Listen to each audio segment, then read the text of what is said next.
Hold up, let me do the countdown and do the intros and stuff. Cool.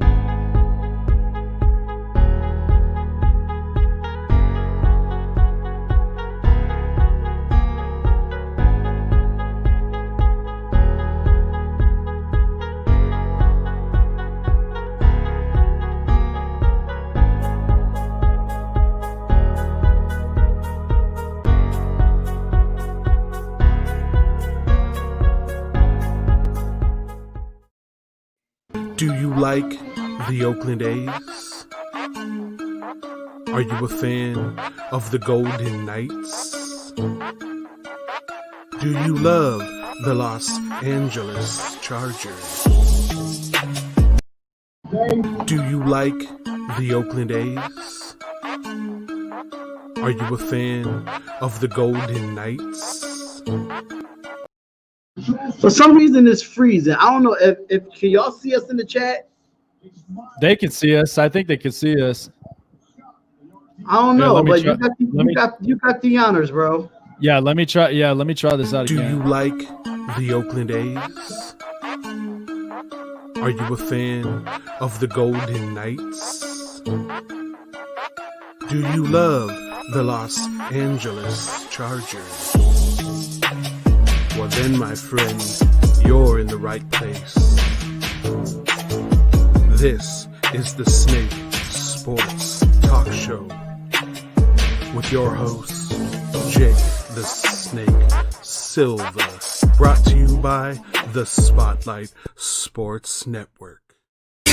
Once a Raider, bruh, always a Raider, bruh. Shit simple as that. You look silver and black. Lot of bread invested in that old line. Car insurance cost the arm and the. Well, all right, ladies and gentlemen, welcome to another edition of Spotlight Sports Network, live play-by-play reaction of the Seattle Seahawks and the Philadelphia Eagles. It's a Monday Night Football matchup here. What's going on, guys? Jake the Snake Silva here from the Snake Sports Talk Show. And with me, as always, my good colleague, Darion Hopkins of the Spotlight Raiders Talk, joining me here tonight. Darion, how are you doing here tonight, man? This is going to be an interesting game for sure. Oh, it's going to be a very interesting game. Very interesting game. We already at it the game already kicked off with Carson Whistle, and that's going to be an incomplete pass. That was intended for the tight end, but it's gonna be a good game tonight, and I'm ready for it, man. Miles Sanders, Travis Fulton, Jalen Rager, the rookie, Greg Ward, a bunch of no names tonight. I mean, not no names, but interesting names, knowing that you don't see a Deshaun Jackson or Alshon Jeffrey.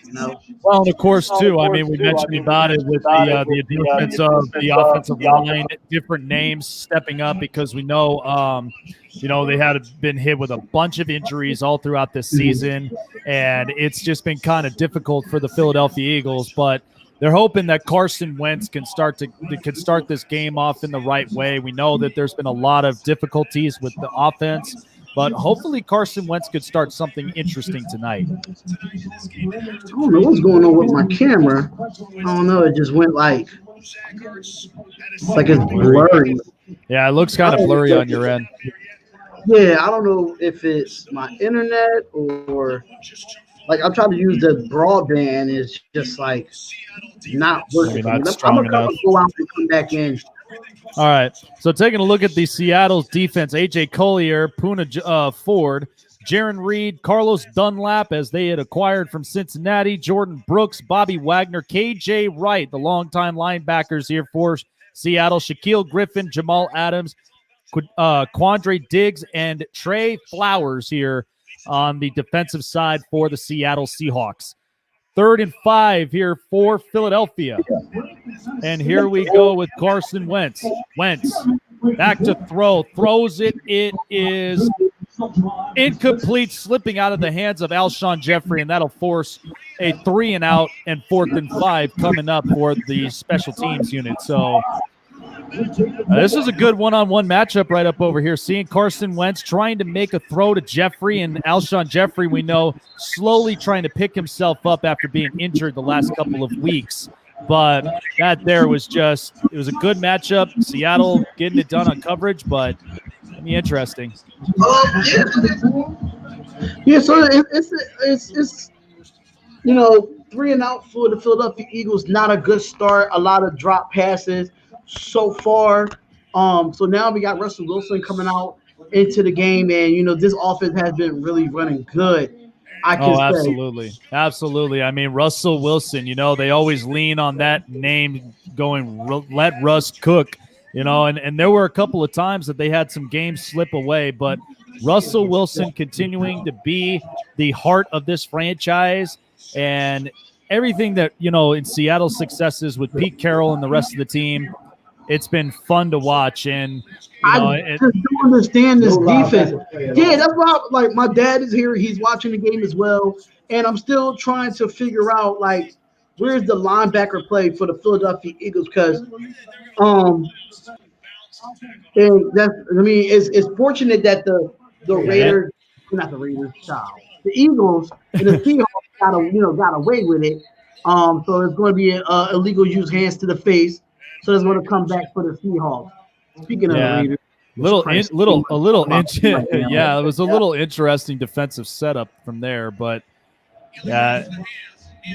not sure how we're going to expect to see this game go. But what's going on, Mr. Winters? What's happening, man? What's going on, Lee Jenkins, Pretzel Pals? What's going on? Glad all of you guys can join on in. If you haven't done so already, hit the like, hit the subscribe button, and hit the bell button for all the latest notifications on all future live stream play-by-plays, highlights, recaps, so much more on the one network that's got you covered on all sports. That's the Spotlight Sports Network.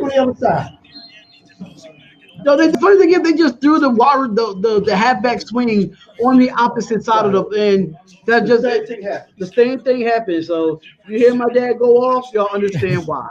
Absolutely, just by all those different play calls and just how Pete Carroll's trying to set this whole thing up for Seattle tonight. So here we go.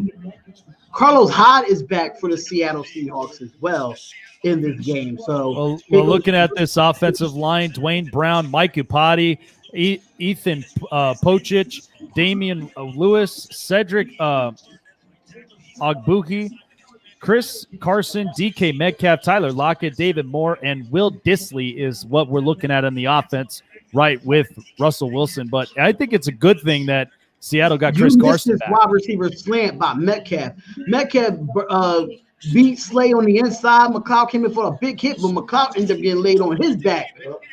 Here goes Hyde with the run, and that's going to be like a 4-yard gain. It is going to be second down for the Seattle Seahawks here. So I do have the Eagles defense on my end with you guys: Derek Barnett, Javon Hargrave, Fletcher Cox, and Brandon Graham. For the linebackers: Alex Singleton, T.J. Edwards, and Duke Riley.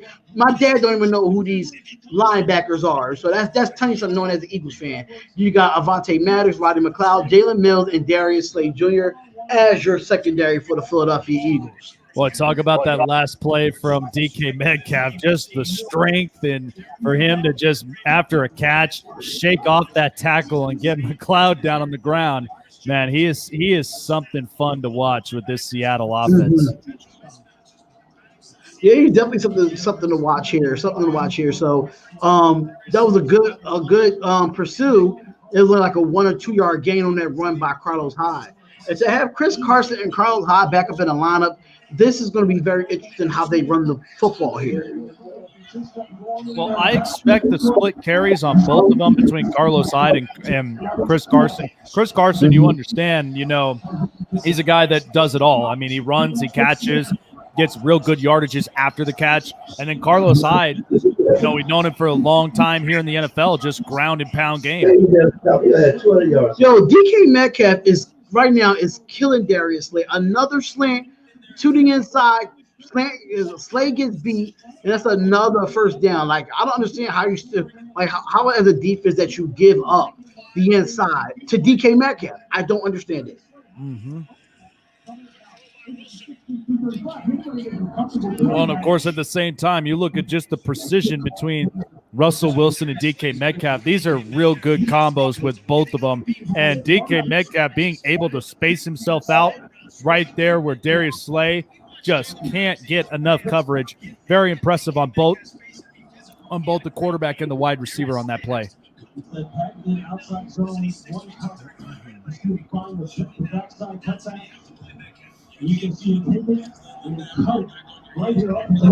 right, so another opportunity here for the Seahawks to get it moving. Here we go. Carson running the football, and he's only going to get about a few yards on it, about a gain of 6, so it'll be 2nd and 4.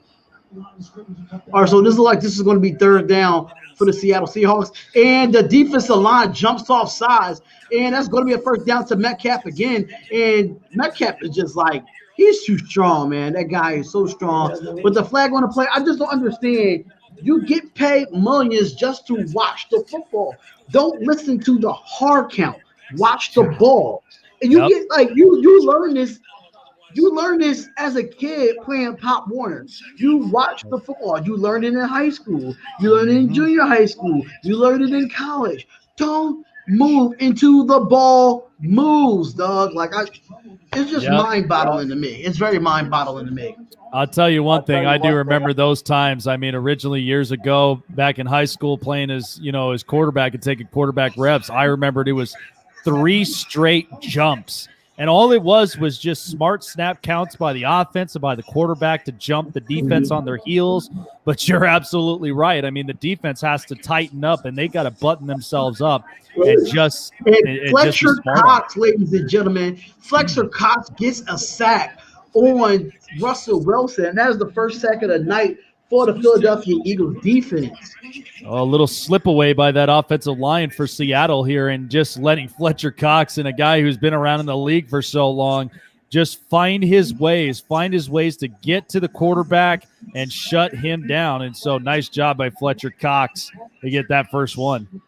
And good job for Darius Slay to play that up and under, because the up and under actually it was a slant and go, and I'm kind of happy they played that well, and that is a couple yards there.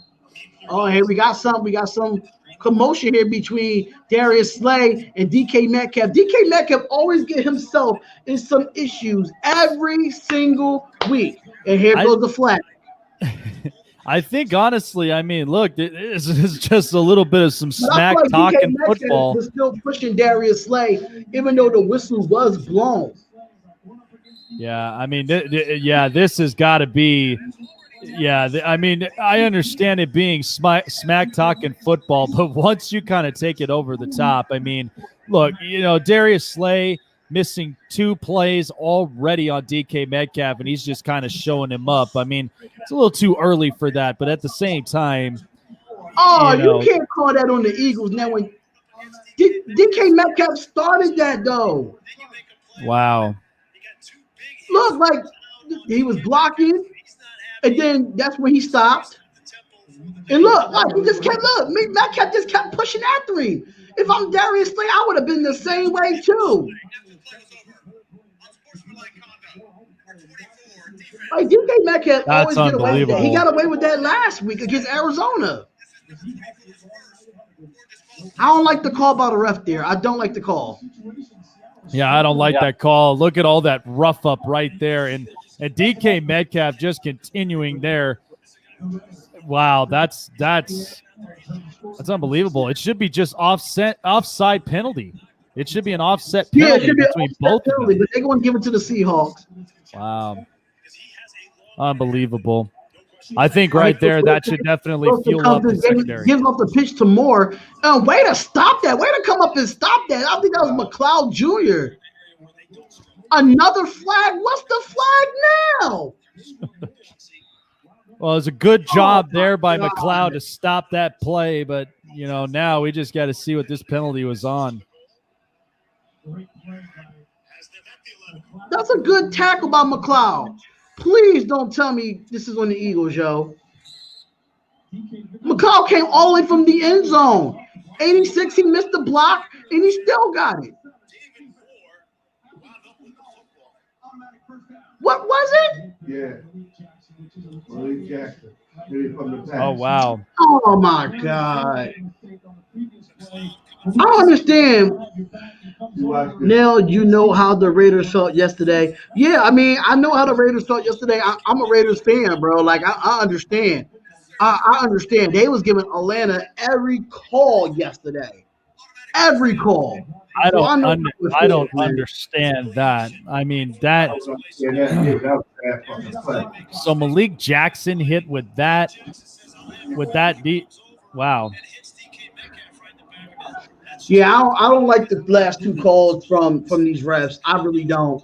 I don't like nothing about it. I really don't.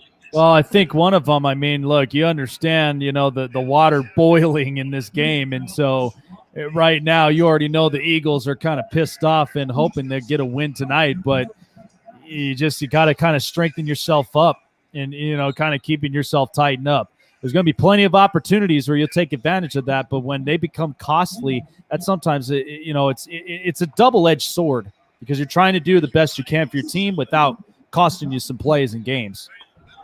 Right.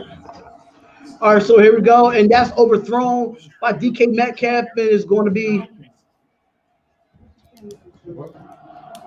so it's going to be 3rd and goal right now. Make sure y'all hit that like button, y'all. Hit that like button and subscribe to the channel. Boy, I'd like to see the Eagles shut this down on 3rd down, especially after these last couple of penalties they've been hit with. I think that'd be interesting. 318 up there. Go 299 it up. 299 it up. All right, so here we go. It's 3rd down. Can the Eagles get off the field and get them into and they got it off in time there. And what a heck of a hit. Whoever that was, number 49 with the tackle, that was amazing. That was a clean hit. I'm talking about delay of game. That was a heck of a hit by number 49 by the Philadelphia Eagles. Came right down straight and squared up and stopped them from getting the touchdown. And that would they would take 3 points here and they would attempt a field goal. Boy, that's a good linebacking just screen right there. I mean, you just see him locked in, waiting for that opportunity. Who's getting the ball? Is it staying in Russ's hands? It just so happens to end up in Carlos Hyde's, and he waited for it. He was patient and got that big-time hit. What a play. I don't know why they're scoring because of Carson Wentz play. What? Is that who I think it is? Is that Geno Smith as the backup for Russell Wilson? Yep, Geno Smith right there. So how about this? Pete Carroll electing to go for it on 4th and goal. This is going to be some interesting stuff. And my dad just said it because they feel as though if they don't get it, they don't have respect for Carson Wentz to take this team down the field.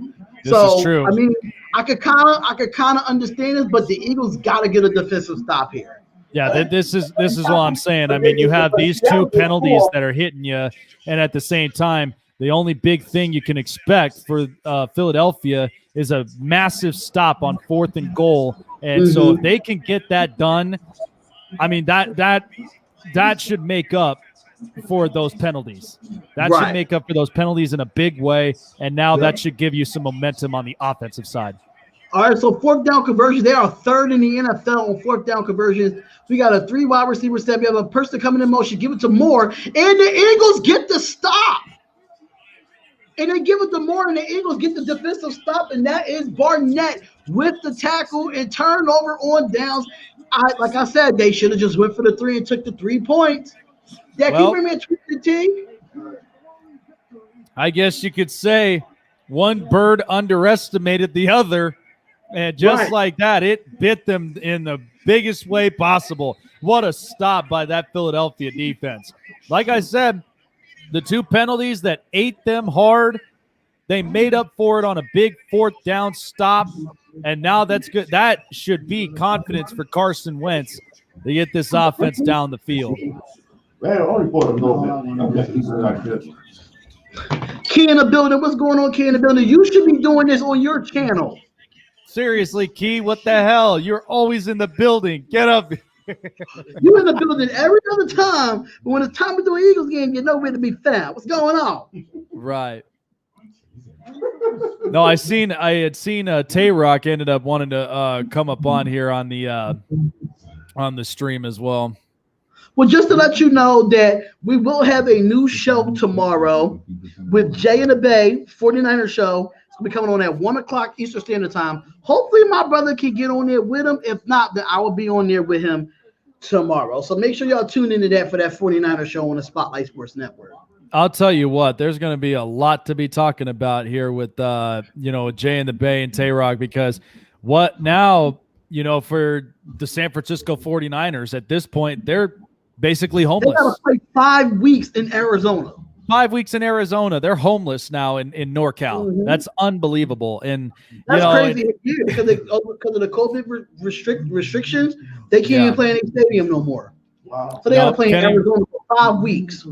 Hey, you know what? I've got family that live out there in NorCal, up in Fresno and San Jose, and it's just getting crazy up out there every single day. But hoping that something positive is going to come out of there in California. But right now, I'm really feeling it for the San Francisco 49ers in a big way. I mean, that's unbelievable. But it's going to be interesting to talk about tomorrow, so definitely stay tuned, guys. I wanted to shout out to Caleb as well. Shout out to Caleb. He officially going to be a moderator in the Spotlight Raiders Talk. Shout out to Nothing But Niners, man. Nothing But Niners. What is going on? Shout out to my FTFN, my Fan to Fan Network brothers, man. Shout out to him. I know that they got a big channel over there. Make sure y'all go subscribe to Nothing But Niners. Got a crazy content over there. Crazy content. So shout out to them as well. So absolutely. Shout out to Nothing But Niners right there, man. Absolutely. Definitely like and subscribe and check them out, man. They got a lot of great Niners content. What's going on, Jamar Games? Jamar, you have to be happy about yesterday's win. We ain't getting into too much of that, but you have had to have been happy in that game. What's going on, Atlanta Falcons? Atlanta Falcons came in here and said, what's the deal? You said the Raiders will kick our butt.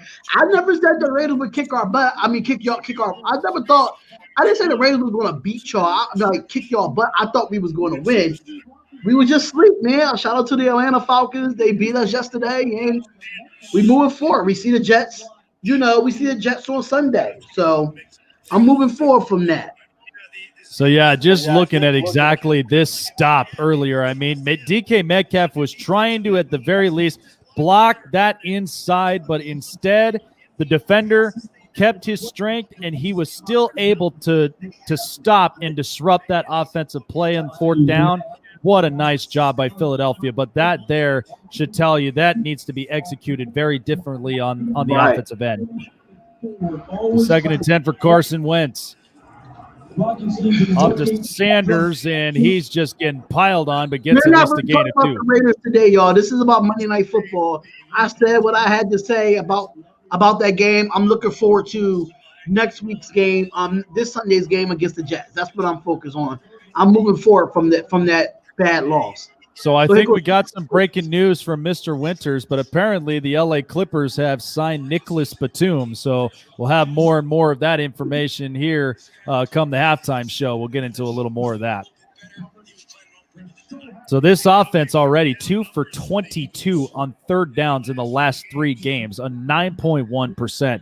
This has just not been Philadelphia's. I don't know. That should have been that could have been a PI. There's a throw. That was a bad thrown ball by Carson Wentz, because if he would have threw it more to the inside instead of more to the sideline. If they would have done more to the sideline, then he would have caught that. But he had to try to reach for one hand for that. Yeah, I mean, and you have to look at it. They were both tangled up. Jalen Reagor was trying to, at the very least, get a hand on the ball and try to make something out of it. But, with the tie-up between him and Shaquille Griffin, nice job by Griffin. But, you're just kind of throwing it in tight coverage for Wentz. And so that was definitely not the best placement. Yeah, it's not the best placement at all. It is a PI, but it's still not the best placement by Carson Wentz. Yeah. But again, it tells you exactly how this team's been favoring in 3rd down conversions, and they just have not been able to do it. So, small break coming in here from Lincoln Financial Field in Philadelphia. We are still scoreless here in the first quarter. So we're going to take a small break here. We're going to give y'all a few people that's on the Spotlight Sports Network that's going to be doing shows. So make sure y'all check out this one particular person here. Do you like the Oakland A's? Are you a fan of the Golden Knights? Do you love the Los Angeles Chargers? Well then, my friend, you're in the right place. This is the Snake Sports Talk Show with your host, Jake the Snake Silva, brought to you by the Spotlight Sports Network. You guys love sports, you guys love quality entertainment, and you love all the fun and action talking about every major sport and news out there. Well, definitely check out the Snake Sports Talk Show. I am on every Saturday morning from 7 a.m. and 10 a.m. Eastern Standard Time. And we got 2 new show dates. We got Tuesday and Wednesday nights at 7 p.m. and 10 p.m. Eastern Standard Time. All the fun stuff. I'm telling you right now, I know we don't like talking about it, but I have got to sum up this week as best as I possibly can. This has been an interesting week 12, and I can't wait to discuss it with all of you guys. So definitely tune in tomorrow night at 7 p.m. Pacific, 10 p.m. Eastern on the Spotlight Sports Network. Absolutely. So we got 2 shows tomorrow, mind you. Jay and the Bay 49ers show will be on the Spotlight Sports Network at 1 p.m. Eastern Standard Time, and which is 10 p.m. my time for your show, 10 right? p.m. Yep, 10 p.m. your time. Yep. On the East Coast for the Snake Sports Talk Show. You do not want to miss those on the Spotlight Sports Network. Absolutely. Oh, it's going to be interesting stuff. I mean, talking a lot about, recapping with, the Denver Broncos with no quarterbacks at all this week. I don't know what kind of play we saw from the Raiders, and then not to mention big-time coaching changes needing to happen in some of these other teams. It's going to be a lot of fun. It's going to be interesting to see and real good analysis of what needs to happen now, possibly for the mere couple of weeks and hopefully for next year. And that's going to be an incomplete pass, and that was defended by Jalen Mills, and it's going to be second down for the Seattle Seahawks. Thanks a lot, Atlanta Falcons right there. He just put this up. You guys are the realest live game announcers out there, man. I appreciate it, man. Shout out to you. We keep it real. We keep it funky. We keep it 100% raw and uncut here. That's what we do. Looking at Russell Wilson in his career in primetime games, 29-8-1. That's the best in NFL amongst Steve Young, and, of course, one of your old quarterbacks for the Raiders, Ken the Snake Stabler. And talk about that. I mean, Russell Wilson just absolutely loves primetime. And that was a good run by Russell Wilson, but he gets a few yards there, and he takes a big hit, and that's going to be a third down for the Seattle Seahawks. But listen, you just got a QB spy when it comes to Russell Wilson. If you don't QB spy him and give him all that room, he can definitely slide for a first down. Yeah, a little bit of some slow starts so far for Seattle. I mean, it seemed like everything was cooking between him and DK Metcalf, but right now we're starting to see a little bit of a slow offense since that fourth down stop. So, if you're Russell Wilson and you're controlling this offense, you now got to find any way to improvise and get past this Philadelphia defense. And that was a good inside slant by Metcalf, but he does not get the first down, and that'll be 3 and out for the Seattle Seahawks, and the Seahawks will punt. Maybe this is different life for Philadelphia tonight. I mean, this is a really good start to the first quarter. The defense getting that fourth down stop and now forcing a 3 and out on Seattle. I think this is going to be turning into something very interesting tonight as we go on through. And they don't have see, my dad was right. They don't have no respect for the Eagles offense. So the Seattle Seahawks are going for it again on a fourth down. Can the Eagles make a stop, or they will call timeout? And it looks like a timeout is going to be called here. And that's going to be the second timeout, if I'm not mistaken? Yeah, it's going to be the second timeout here for the Seahawks. Not sure what's in the cards for Pete Carroll tonight. Everything is just happening here in this first quarter. So I'm not sure what's going on. Isolation for days. We got a Seahawks fan up here in the channel. Welcome. Make sure you hit the like button up. and subscribe to the channel. Absolutely. All right, just to let y'all know, we do have a Reaction Tuesday every single Tuesday on the Spotlight Sports Network by our guy, Raider J77. His name is My City, My Game. We want to get to that, but we're going to see this fourth down first. We definitely want to let y'all know about it. Absolutely. Yeah, and that last play, it was a nice job between Rodney McLeod and Darius Slay on that double team right there on DK Metcalf, making sure he's stopped in his tracks and not get more yards. All right, 4th and 2. Here goes Wilson. Wilson looks. He steps up in the pocket and he gets the sack. And the Eagles defense gets to him. Barnett again on another 4th down stop. And the Eagles get turnover on downs. And the Eagles offense gets the ball back. Wow, nicely done by Jim Schwartz and this defense. I mean, they are spotting every single hole in Russell Wilson's offense, and they've been shutting down the wide receivers, stopping every single play, and not crossing first downs. That is very impressive of Philadelphia to start this game tonight. Yeah, the Eagles defense came to play. Now the offense has to show up. Offense got to show points on the board. Yeah, this is one that you cannot afford to cough up if you're Carson Wentz. So this is right now time to be efficient, time to get the offense marching downfield and start scoring up some points. All right, so we do have it here. Raider J77, if y'all have not go over and subscribe to him. Oh, so that's the audio from it. Oh, yeah, that's my audio code. My bad. So make sure y'all check out Raider J77 for his Reaction Tuesdays on the Spotlight Sports Network. Welcome to the My City, My Game pod show featuring Raider J77, your place for all things Raiders and all things Trailblazers. Brought to you by the Spotlight Sports Network. Make sure you like, subscribe, and hit the bell for notifications. Now let's go. Now that is Raider J77. His channel is called My City, My Game. He's trying to get to 200 subscribers on there. Make sure you check out his Reaction Tuesday.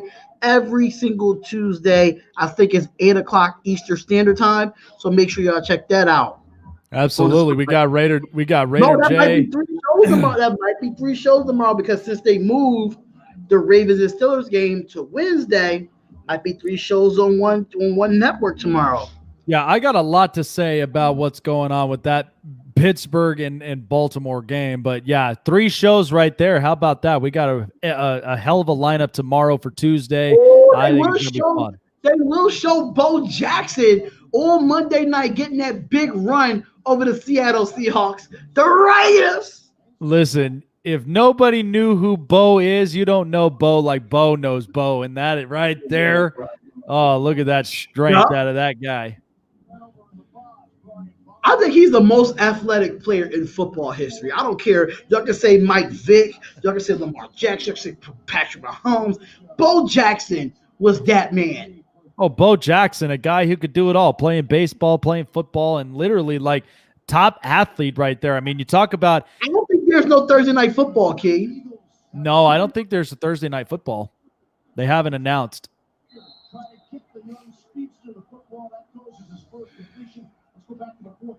Yeah, I don't think it's any Thursday night football.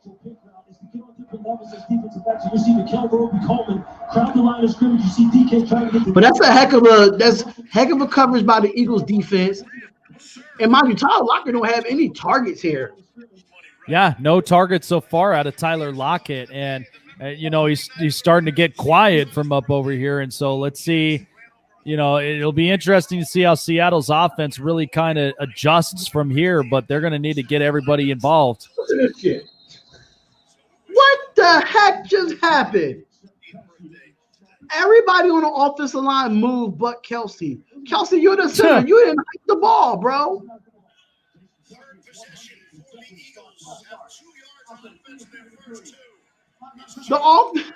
Everybody on the offensive line moved. Put the center.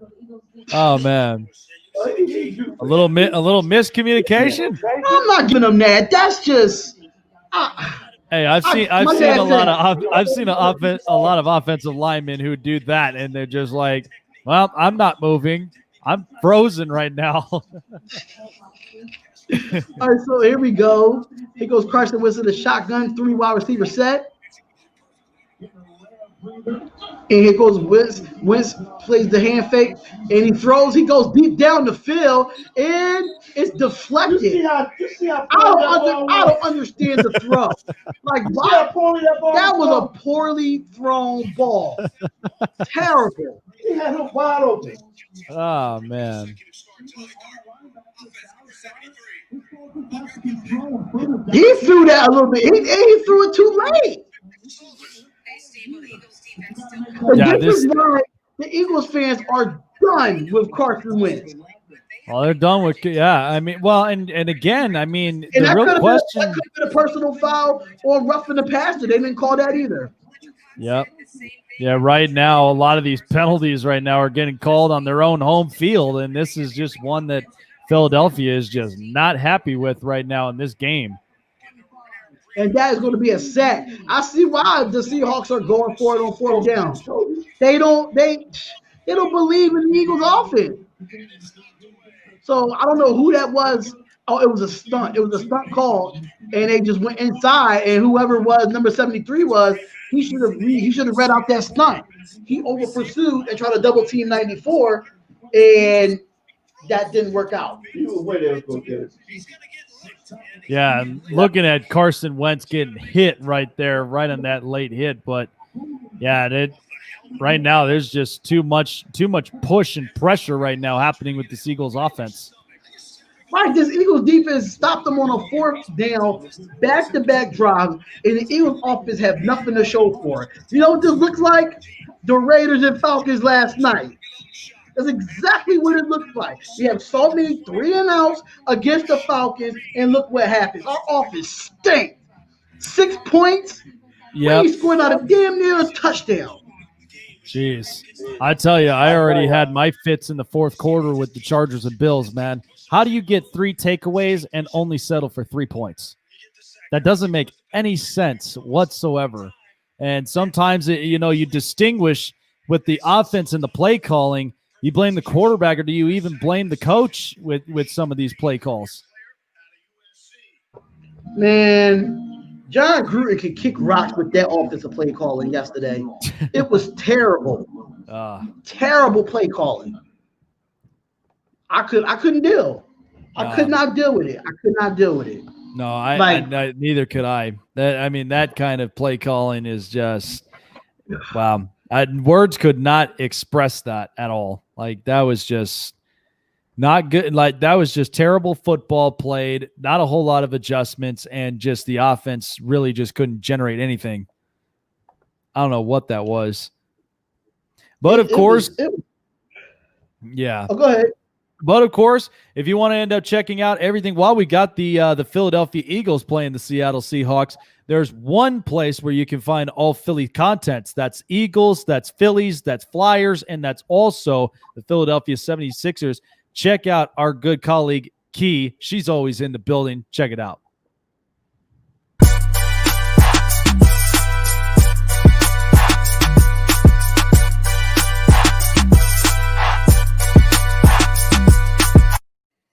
So definitely like, subscribe, hit the bell button, and definitely get all the notifications on all Philadelphia sports, highlights, recaps, and live play-by-play reactions on the one place that has you covered on all sports. That's the Spotlight Sports Network.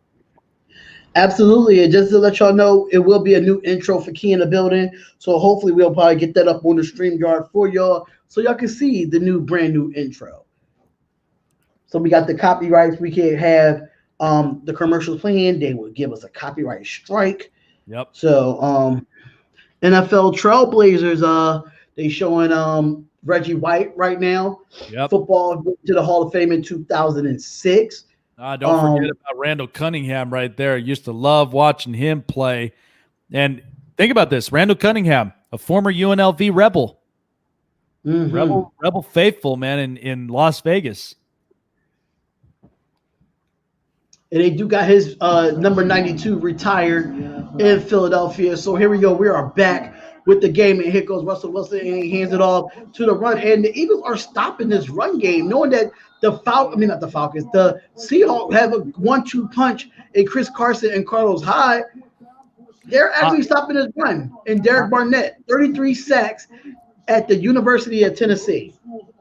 And you know what, though? I mean, you have to think about it. The play calls that have been coming for Seattle with Pete Carroll and Russell Wilson, all they're doing is just taunting this Philadelphia's defense, and they're paying the price for it right now. In Philadelphia, their defense is not playing around, and that's just where the offense now and Carson Wentz really need to capitalize, because this defense is playing it up to the notch.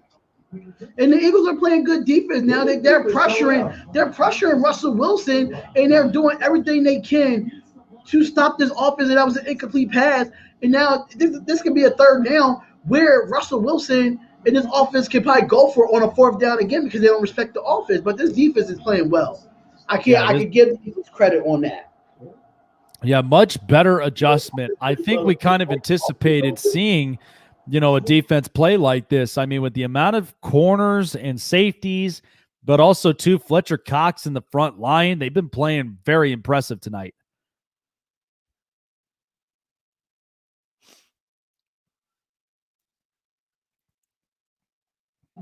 And that looked like that's going to be a delay of game. Yeah, looking at Derek Barnett here tonight, that big stop on Moore, and then another stop getting the sack on Russell Wilson. I mean, Derek Barnett, 33 career sacks at the University of Tennessee, breaking Reggie White's record from there. I mean, this is a guy that's going to be very promising on that defensive front for the Eagles in the next couple of years. What's going on, Hudson Graham? Hudson Graham, what's going on, fella? What's going on? Thank you for tuning in. We have a third down, what it's looking like. Third down, here goes Wilson. He gets it in a wide receiver screen to Metcalf. They have to come in. That's going to be a fourth down, too. Another 3 and out. That's another catch by DK Metcalf. Another 3 and out. Are we going to anticipate another fourth down possibility? Nah, it looks like Russell Wilson's coming off the field. Well, I think finally they started to respect this defense a little better. And so, at this point, if they're not converting on fourth downs, why risk it? Right now they're keeping their team in it and just keeping going and seeing if they can get the offense on track. All right, so we got Greg Ward returning the punt here. Eagles is doing their job. Offense just gotta step up. There goes Ward. Ward gets the punt. He breaks the tackle, and he gets to about the 26-yard line, and it's going to be a little quick commercial here.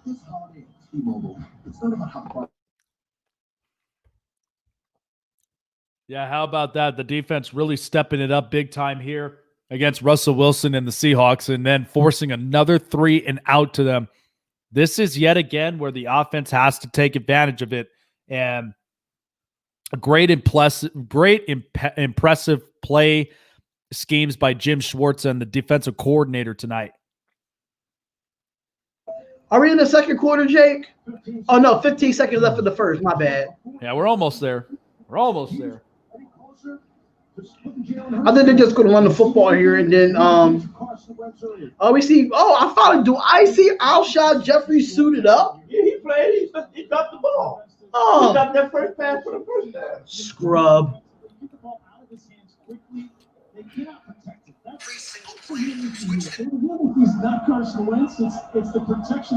I ain't trying to hear that. I don't know what these blue collar people be talking about. What? It's not Carson Wentz. Jeez. They just don't know who really to pin the blame on. Do you blame it on Dougie or do you blame it on Carson Wentz? He caught that pass with nowhere to run. What's going on? Typical gamer? What's going on, brother? What's going on? And that is the end of the first quarter, ladies and gentlemen. End of the first quarter, and we have no points right now for this score. 0-0 going into the second. Jake, I'm going to run to the restroom. I'll be back. Yes, sir. What impressive play by the Philadelphia Eagles defense. And the Seahawks, well, they're trying to find some ways to get points, but right now they're being shut down as the second quarter coming up here on the Spotlight Sports Network. And so, guys, if you haven't already checked it out, We've got some great merchandises here on the network. When you go online to spotlightsportsnetwork.com and go into the merch section and get yourself some gear. We got hats, we got t-shirts, we got masks, and we also got hoodies to keep you guys warm throughout this cold season. Check it out.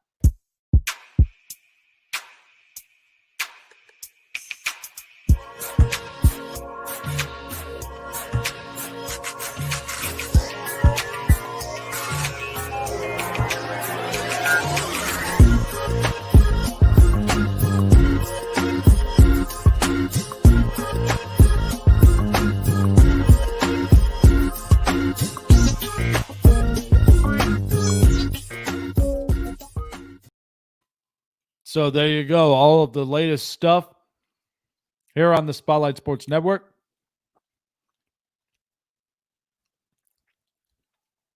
Yes, we do. So anytime that we end up getting sales from the Spotlight Sports Network, but usually it's by different brands. So let's say if I got a couple of sales from the Snake Sports Talk Show, that'll automatically be brought profits to me after the sale, and of course the profits go right back into the network as well. So it's a good even trade. So yep, but go ahead and get your guys' gear today on the spotlightsportsnetwork.com/merch.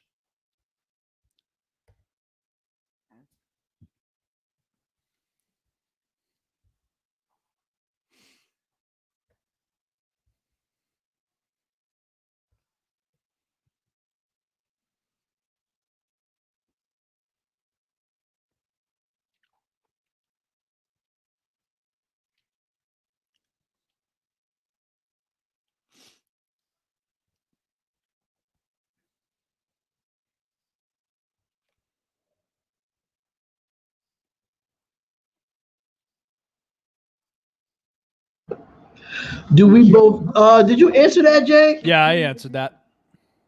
Do we both profit off the merch?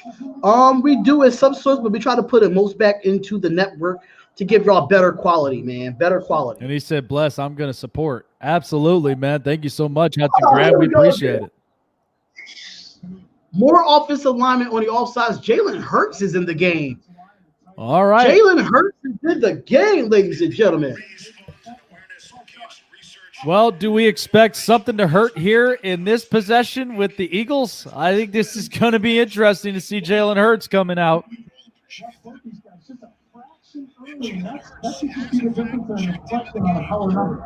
All right, is Jalen Hurts still in the game? Yes, Carson Wentz is still on the sideline, ladies and gentlemen.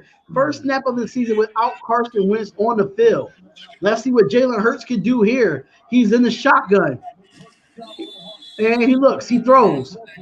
And that look like it's caught. And that is caught by Alshon Jeffrey. Wow, Jalen Hurts, the former Oklahoma Sooner / Alabama Crimson Tide. Keep him in the game. Why would you take him out just to throw it one time? Doug Peterson up.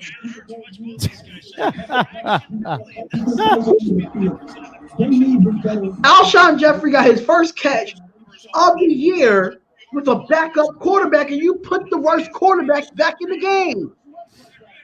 And, of course, the first pass right there on Jalen Hurts. And you put him back in the game just to get sacked. Yeah, I think at this point, this is a lot of miscommunication on this coaching's end. Wow, this is interesting. I'm not understanding what Doug Peterson is trying to do with this. I mean, I understand shift momentums and shift up and change some stuff, but this is now just kind of over the top where, like, you noted that they were blocked for Jalen Mills before they blocked for Carson Wentz. Yeah, this is very interesting. If I'm an Eagles fan right now, I would be livid the way how Doug Peterson just played that drive. So again, I mean, this is where it's just a double-edged sword with the Philadelphia Eagles. And again, I understand the frustration of Eagles fans, but again, it just keeps asking the same question. Is it Peterson? Is it Wentz? What is it? I don't know what it is about this Philadelphia offense, but something has got to get straightened up. 2 for 7, 4 yards, and 2 sacks for Carson Wentz. What type of quarterback stats is that? Yeah, this is bad. This is all out bad. No one has really shown up on the perimeter on a consistent basis to help these quarterbacks out. Yeah, they lose. Yeah, they lose confidence.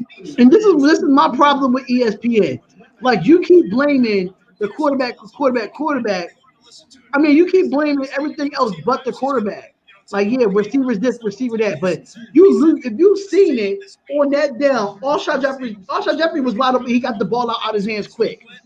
But what do Carson Wentz coming through on? You bring him in on a 3rd down. You're not giving Jalen Hurts no type of confidence at all. You're not by putting him in for 2 plays. Oh, and this is just way too much shifts. And just like Hudson Grand mentioned, when a starting quarterback gets subbed out for a backup, they lose the confidence. Now it's just like it's like the stock market. Arrows are just all over the place, and they're not rising up, and that's what I think is losing the confidence there for the Eagles to really march downfield for the offense. Right, and this defense is keeping points off the board for Seattle. And speaking of Seattle, Tyler Lockett getting that catch, and so we finally see something out of Tyler Lockett tonight and a good slant play. Wilson getting that open spot. Nicely done there, and Philadelphia slowly figuring out their offense. Yeah, they play like the Eagles are playing disciplined football. They're swarming to the football. They're not allowing any deep passes over top of them. The Eagles just got to play better on offense. Yeah, they really got to straighten the offense up. This defense is doing their job. But what a play by Jalen Mills. And I'll tell you, man, from personal experience, great guy. Like he I talked to Jalen Mills before the season started, and he is absolutely confident in his defensive core with Javon Hargrave, Rodney McLeod, and a bunch of others. And right now, tonight, it's really showing for itself. But what a stop by Jalen Mills. Right, and we had another 3rd down for this Seattle Seahawks. And can the defense get off the field here? Which I think they could.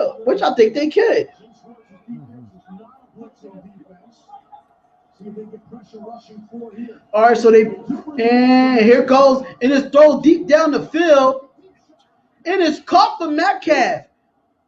It's caught for Metcalf, and they finally go deep down the field, and they get down to the 1 yard line, and that's gonna be a 1st down for Seattle. That's a matter of time. Well, yeah, it was a matter of time. Absolutely, you can't. It was blitz. They were on a blitz situation, and now that safety left wide open from there. And DK Metcalf just taking advantage of that deep ball throw from Russell Wilson. Of course, Pete Carroll, infamous for just at least that one play to get it out there and let it loose. Y'all must not understand. Even though that DK Metcalf looked like a tight end, he could run a 4.3. So why would you give him the inside? Run a 4.3. Yes, he can. He absolutely can run a 4.3, and he could do a whole lot more than that. And man, that's why he's so exciting to watch. But yeah, this coverage and seeing Darius Slade just playing right there in the back end, yeah, I'm not sure where the safety was positioned there. And here goes the handoff. No, and they go with the deep ball to Moore, and that's going to be caught, and that's going to be a touchdown. Touchdown, Seattle. That's how far to be thrown. Well, after all of those 3 and outs and unsuccessful 4th downs in the first quarter, the Seahawks finally convert and get 7 points on the board. Perfectly thrown ball. There's nothing you can do about that. Yeah, you can't do nothing about that. That's just a good ball thrown. He didn't turn to try to see where the ball was at. I mean, you can't do nothing. Yeah, can't do much up on that play. Nice job by Moore right there just to get his hands out, scoop it in. And what a play. There's not much really you could do on that. It's not it's not bad coverage. It's good coverage, but Yeah, the Or ball was was just placed or was in the place. oh yeah. Well, the receiver could get it. Yep. Why you And gotta love This Russ is when the he difference cooks. this is the difference between Carson Wentz and Russell Wilson. Yep. Yes, indeed. Mm-mm-mm. And no matter what, Russell Wilson, always a game changer. He's going to control it, and he is going to define the game. However, he's going to at least lead the Seahawks throughout the rest of the games. That's always been his MO. He done figured out the defense now. He Yep. started throwing deep on us. Mr. Winter said they thought the pressure would get to him. Yeah, that's true. How was your Cyber Monday today? I mean, Cyber Monday was just a regular Monday to us. It's not a holiday. I mean, Adam Cole, and that is undisputed. I don't talk about wrestling like that anymore. Corny. Corny as ever.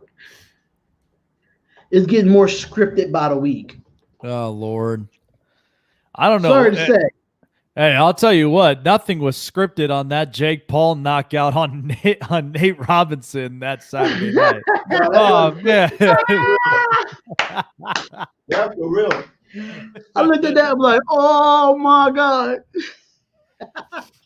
And he wants to have the NBA associated with that. I don't think the NBA wanted no. any part of that. When Magic Johnson tweets out, pray for Nate Robinson, that's a problem. You knocked him into that too. Knocked him into next year. What? He knocked him into a therapeutical bed. That's what he knocked him into. Oh, yeah. He will get his ass back in the ring, I'll tell you that. Nope. I don't think he's going to step 1 foot back in that thing. I wouldn't be surprised. And look, Jake Paul didn't look, the famous YouTuber. I mean, he didn't even have to use any controllers just to control how the tempo of that fight was going to be. Oh, yeah. He went ball. What's going on, funny stuff? We got a Falcons fan right up in here. What's going on, funny stuff? What's going on, man? You The got some Falcons funny. is You right got some here. funny stuff for us, apparently. Jeez. All right, so the most TD passes in the first 9 seasons, Peyton Manning with 275, Dan Marino with 266, Russell Wilson with 258. But in the first 9 seasons, Russell Wilson only got 78 interceptions. Mm-hmm. That's more. That's less than Dan Marino and Peyton Manning. Yeah, and think about it. I mean, Russell Wilson, look at all these quarterbacks who have come into this league already. Kyler Murray, Justin Herbert, and a lot more. You have to give credit to Russell Wilson and the type of presence he put on since he first came into the league in 2012. I mean, everybody criticized him of his size and his skills and his throwing capability, but after 9 seasons and numbers like that, the numbers do not lie. And this is a guy who's really elevated this Seattle franchise. It's been very impressive watching him in these 9 years. So if Carson Wentz is not on the roster in 2021, that hits the Eagles $59 million in the salary cap if he gets cut. Wow. Yeah, this is going to be interesting. And the Eagles got a lot of work to do in the front offices by the time the season's done. But of course, who knows? Who knows right now, because the NFC East of one division, that's always a toss-up of a lot of teams. You're just not sure who's really going to be the top dogs But on this is the top. problem with the Eagles, though. Even though y'all got a young quarterback in Carson They Wentz, got no weapons. they didn't go and address the offensive line, knowing you still had an old behind Lane Johnson and an old fart in Jason Peters. So they had no speed. Yeah. You got a feature in Jalen Rieger, but you can't do nothing with him. You don't have the offense revolved around Jalen Rieger. I'm sorry. And of course, it's interesting. They had to bring up that contract extension because, and again, I'm not saying this is for every Philadelphia Eagle fan, but it's as if they're trying to give you the whole shrink wrap of what may happen if Carson Wentz is cut and he's not on this roster. I mean, that's where Howie Roseman really has to look at this from a huge perspective, just from beyond, not just what it is. And you've got a lot of work to do. And again, it's either going to be a coaching change or this is going to be something where it is really going to cost you. When you got Jeff Lurie and you have the owner and the general manager in the building for this game, that's an issue. Oh yeah, and they are paying attention to this very close. Are in the building tonight. Yeah, I mean this is very much an important game for Carson Wentz, and right now you just seen the adjustments from the Giants, the Washington football team. They're looking back at this right now, and they're not pleased. They're not pleased with the performances that the Eagles have been putting on this season. And again, this is dating back from last year, finishing up 9-7, where injuries were a complete hit on this team. And you know, this is where it's just like we'll never it's one of those books or it's one of those television series you're never going to understand. You know, the true meaning behind it until we actually just thoroughly investigate it, thoroughly check this out, and really kind of get to the bottom of this issue. Because right now, everybody's just got their hands up. The Philadelphia Eagles, man. What's going on, Kevin? This game's so bored. Oh yeah, it is. It is. It's just sad that you have a talent in Jalen Hurts that you could do so many ways in this offense, and you just put him in just to get the ball off the mouse. Saying, this is what happens when you let your offensive coordinator be the head coach in Indianapolis, Frank Reich. Yep. Oh, what a heck of a hit, though. Okay, Taylor, number 52 with the hit. This defense is motivated, man. This offense don't have no sense of urgency. Nope, they got no sense of urgency. And you know what's funny is we've been seeing defenses already in the past couple of games. I mean, we saw defenses trade off between the Rams and Buccaneers in that last Monday night. But, you know, this is where just right now, Seattle's the only offense that broke through from this defense. But right now, Philadelphia is just having all these struggles busting through and really generating first downs. Yeah, so they time of possession is going to be a big key in this first half because excuse me, I mean, if they'll have no first downs in the first half. Yeah, I have not seen it since the game started. There has not been no first downs in this second quarter. Woo! That'll be messed up with first downs in the first half. The game is not boring. I just love the defensive struggles. I mean, it's not boring, but Carson Wentz is stinking it up. Carson Wentz is making the game boring. And think about it, all those throws that Carson. It's Carson Wentz. Because honestly, he could go toe for toe for Russell Wilson if he can, but it don't look like it. It don't look like it right now. Yeah, and think about it. You got Jalen Reagor, and you've also got Alshon Jeffrey healthy here. If you had to, I mean, utilizing J.J. Arcega-Whiteside, but right now this is just – that's what it is. He can't make the throws. Yep, just can't make the throws. Well, and I'm not sure if it's really just making the throws. I think it's just the play call. I think it's really just the decision. I think it's just the decision. It's the decision you make as a quarterback. I mean, that's where you're trying to control the flow. But the coach can only make the calls, but the offense has to execute it. Yeah, and that's where just the quarterback. Yeah. And it all starts with right there under center with the quarterback, and how you're going to control and manage this game is what's really going to it's really going to change it all for the pace of play. Right. I agree 100%, bro.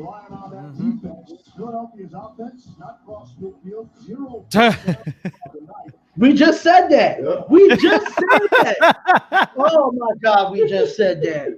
I mean, look, we're just predicting the futures before they even happen in this game. Total yards, I think that's 4 total yards. Yeah. Today 100. That is Lord. unacceptable. Yeah, that's unacceptable. It's unacceptable. It's atrocious, and this is just right now that is really what sums up Philadelphia's season this year. What's going on, Oh, what's the flag for? What's going on, Juani Todd? Wentz is a friggin' bum. Give Hurts a shot. Yes, give Hurts a shot. Yeah, give Hurts a shot. I mean, honestly, you're in a position right now. I understand with where the standings is in the East, but what else do you really have to lose? I mean, think about it. It wasn't a horse collar. This is one I hope that they get together and they wave it off, because it didn't look like he tried to pull him down to the ground. He tried to pull him back. Yeah, that's true. He can't do any worse. That's not a horse collar. That's the side of the shoulder pad. That's not a horse collar. Yeah, where's the horse collar? That's a bad call. That is a bad call. Let's see this thing. It's inside the collar on the side. So the horse collar is the back of the shoulder pad. Don't change the call.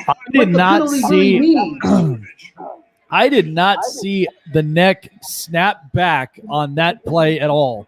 That is really interesting to me. Every week these NFL officials change what the rule is. Every year, every game I've seen this year, we've seen something new every year with these officials. Terrible call. Yeah, it didn't. Yeah, he tried to pull him on the backside, but that is not even close to horse collar. You can't do nothing as a defender, man. I'm happy I'm not playing football anymore, because I would have quit. I would have been like, listen, I can't do this. Well, and think about it. This is why it's just pro. Anymore, this is why it's just pro. It's pro offense. It really is. It's pro offensive play now in the NFL, and it's like for you as a defender, no matter where your position's at, you're just kind of walking all over shattered glass, hoping that you're not going to make a mistake that's just going to cost you here. Right. It goes Carson. Carson has it, and that's going to be a first down for Carson. This defense can only hold up but so much, man. Yeah, they can. And it's unfortunate that it had to come off of a play like that. It's sad that it has to happen like that. It's sad.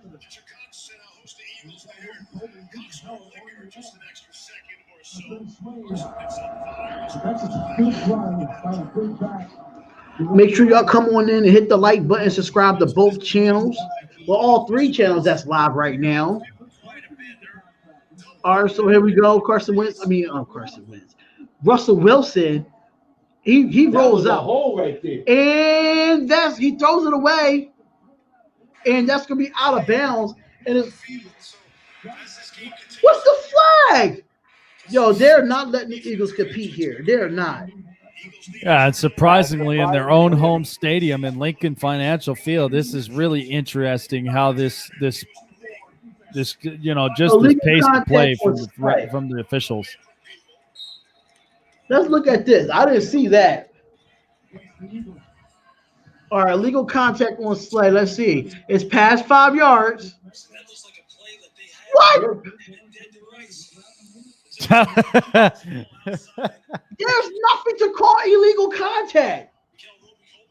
Yo, I don't even want the Eagles to win, but come on. There's nothing there to be called an illegal contact. Yeah.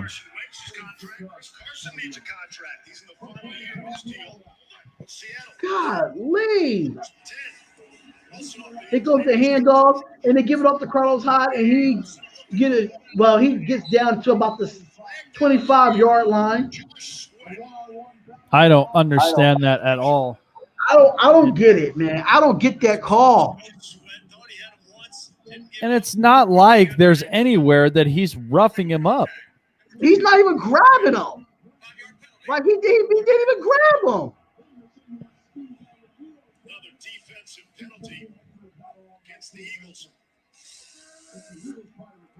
And here goes Tyler Lockett. And Tyler Lockett, look, he's going to get the first down there. Does he grab him here? Just gives him one shuck. These refs is just as worse. Yeah, I don't understand that. And man, I don't Darius Slay is just playing some real good coverage here, and he has to, especially with a guy in DK Metcalf that is just testing him all night long. I don't understand that. I don't see nothing in there that has to be illegal contact. I thought this was all just clean coverage, but And here we go. And he throws it to Metcalf again. Wide open.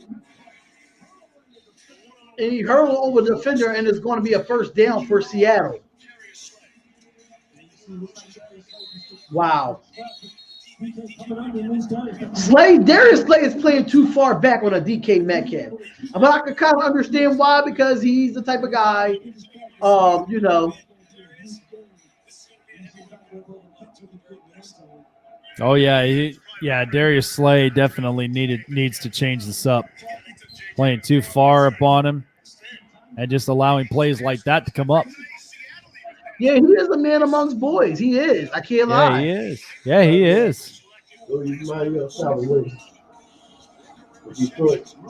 Yep, tied for he don't 16 remind me of, reception touchdowns with A.J. Brown. How about that? Metcalf don't remind me of anything of Megatron. No, not even I don't close. get a comparison. Because Metcalf could run every route in the routing tree. I don't think Calvin Johnson could. Mm-mm. Calvin Johnson was just a deep threat, and he was a good red zone receiver, in my opinion. And just looking at DK Metcalf alone, just the type of hyper athlete he is, you know, and that's just, man, that's where just like, you know, when you try to make these wide receiver comparisons, even with Megatron, you can't find a hyper athletic wide receiver like that. That's just very rare to come by. He's built like a truck, but his athleticism is very much wide receiver worthy. Yeah. Yeah, Chase Claypool reminds me more of Megatron than Metcalf does. Yeah, Chase Claypool, yeah. Talk about another wide receiver, very man. That's all it is. That's all it is. That is the makeup call. So the intentional crowding on Russell Wilson here. That was a makeup call for that so-called illegal contact. Yeah, big time makeup on that one.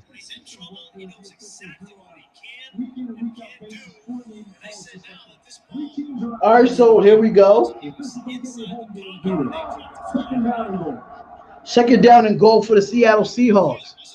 4 wide receiver set.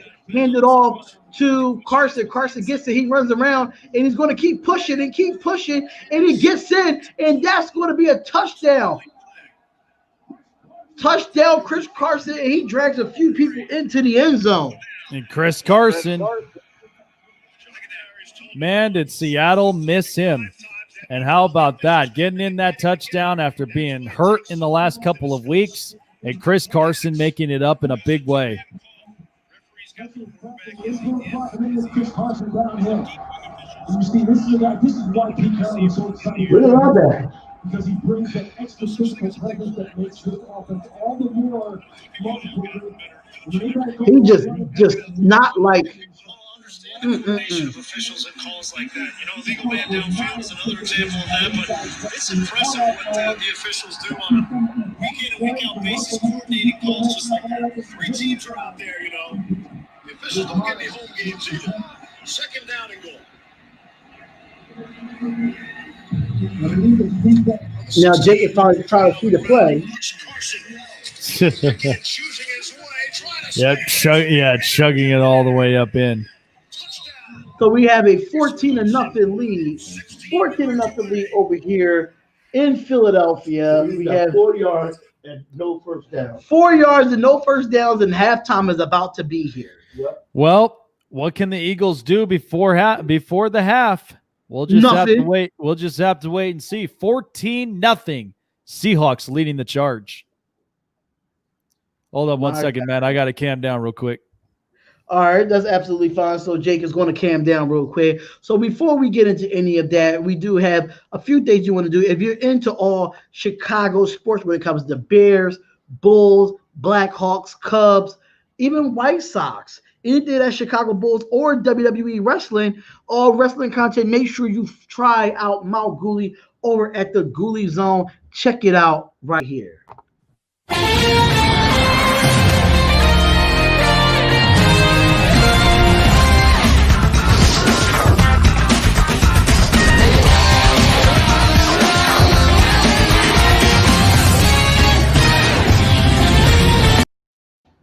So that's what you have there. That is the Ghoulie Zone podcast over there at Mount Ghoulie. Make sure y'all go over and subscribe to his channel. Just to let you know, he will be doing some wrestling content soon. I know that man been working really hard, but it's all good though. So let's take a look over at our friends over at Thrive Fantasy. If you do use the promo code SS Network and you use your your first $20 deposit, Thrive Fantasy will match it up to $50 to start your play on fantasy football, on overlay, parlay, whatever you want to do over at Thrive Fantasy. Check it out right here. What's up, fantasy champions? Spotlight Sports Network is excited to tell you about an amazing deal from Thrive Fantasy, your place for daily fantasy sports and esports. Right now with promo code SS Network, Thrive Fantasy will match up to $50 of your first deposit. So go to thrivefantasy.com and sign up now with promo code SS Network. That's thrivefantasy.com, promo code SS Network. And that is Thrive Fantasy, y'all. That is Thrive Fantasy, and we're going to get back into this game here, which is a very disappointing first half for the Eagles. 14 first downs for the Seattle Seahawks and 0 for the Philadelphia Eagles.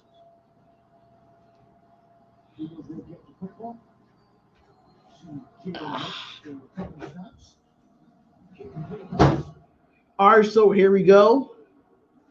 And that's going to be a touchback. Very strange season for the NFC East here.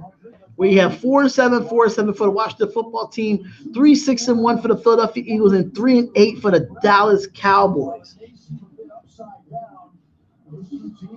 Both won playoff games. 2010 Seahawks and 2014 Carolina Panthers. Winning a playoff game with a losing record in the division. All right, so here we go. Carson Wentz is making the audible. And he drops back. He steps up, and that is going to be another. Wow, why would they call a sack on that? Let the play keep playing. So that's going to be a sack on Carson Wentz again.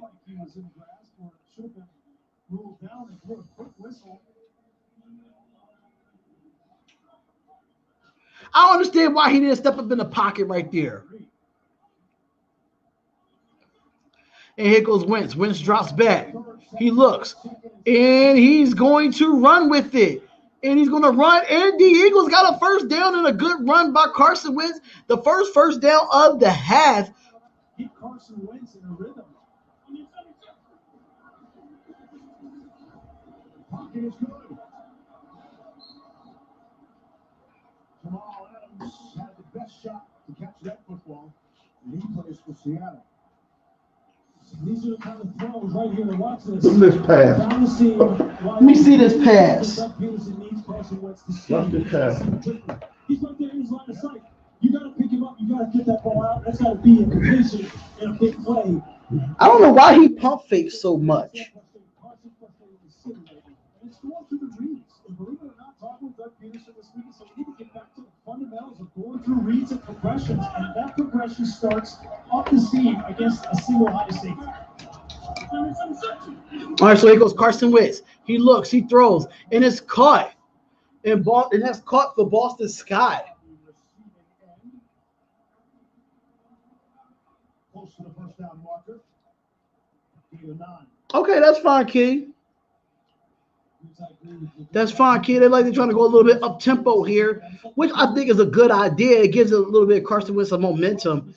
It helps this defense. Well, it don't help this defense at all because they like to have rotations in their defensive line. Carson Wentz in the shotgun.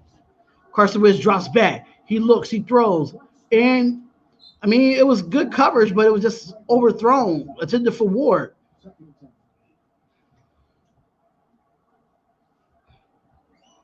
Such an important drive here. With everything we talked about coming into this game, the pressure on Carson Wentz has not gone well. We've got 28 yards of total offense in the first half. You cannot go in at halftime with a goose egg on the scoreboard. It's a critical drive for the Eagles and their confidence.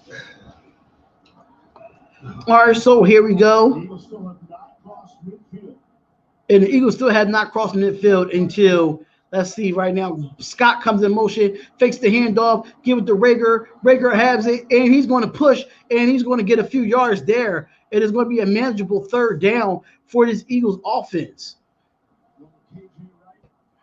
KJ Wright with the tackle. And that 3rd and 2, and they're going to go in a huddle or they're going to go no huddle. Well, like they're going to go in a huddle here on this one here. Why don't keep the up tempo? Yeah, I don't understand why you don't keep the tempo there. You got the momentum. You got the Seahawks offense, on their heels right now. You should keep it going. So they're 2 for 26, and they give it off to Sanders, and Sanders gets it, and he's right at the sticks, but I don't think he got it. They might give him the first down, though. For the Eagles. Get the ball in the hands of the playmakers. Miles Sanders. Ooh. He might have got it. Ooh, I don't think he did. And they give them the first down.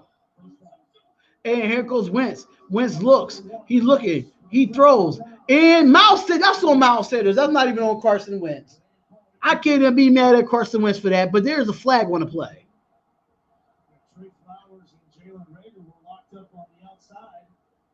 It might be a pass interference on the defense. Hands to the face on the defense. Automatic first down for Philadelphia Eagles, and that was Trey Flowers with the illegal use of the hands. When he goes to jam a receiver, I'm interested, Lewis, in your take.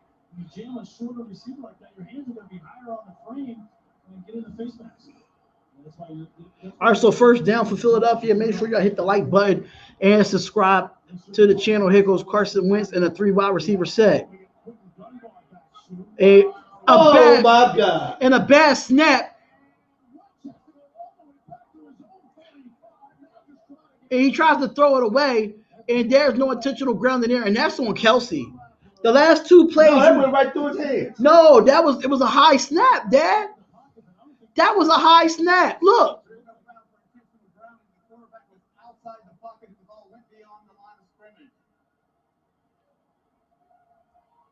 I was looking right at that football, and I agree with Pete Carroll. I don't think that ball got back to the line of scrimmage. It was about 3 yards short, which would have made that was a bad snap by Kelsey. Bad snap by Kelsey, and then Miles Sanders should have caught that ball on the previous play. It is not reviewable. He's not reviewable. I don't know. Pete Carroll might try to challenge this, but I don't think it's reviewable. All right, so here goes trips at the top of the screen here. Carson Wentz has it. And here goes the snap. And he heads off to Scott. Scott get it, and he runs a little bit hard there and gets about to the almost near the 30-yard line. Gets this ball, and let's see where it goes out of bounds. That doesn't get near. Oh, that don't get back to the line of scrimmage, so they got away with another one. You can see the black line clearly on the field. You got away with that. What, 4th down now? I think it's 3rd down at this moment.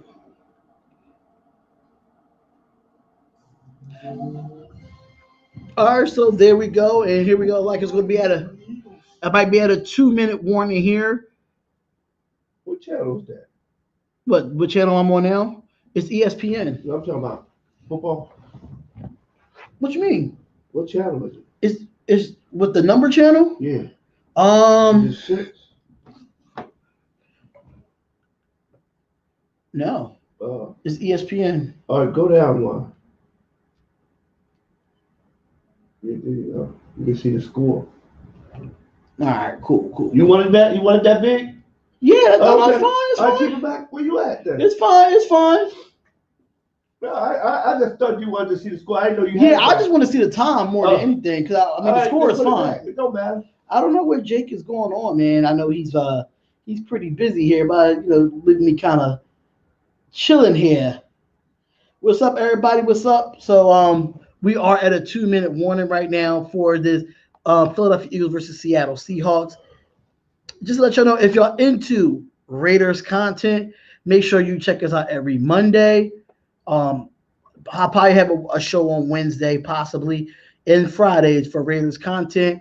You can check me out at the Spotlight Raiders Talk. Once a Raider, bruh, always a Raider, bruh. Shit simple as that. You look silver and black. Lot of bread invested in that O-line. Car insurance cost the arm and the... And that is the Spotlight Raiders Talk. If you have not subscribed, make sure you subscribe to the channel. If you have not subscribed to the Spotlight Sports Network, make sure you subscribe to that channel as well. I'm about to be into halftime roll soon. Hopefully we could get Jake for halftime so he could do the NFL games that he do on every halftime that we do these games. So, yeah, hit us up. Ugh.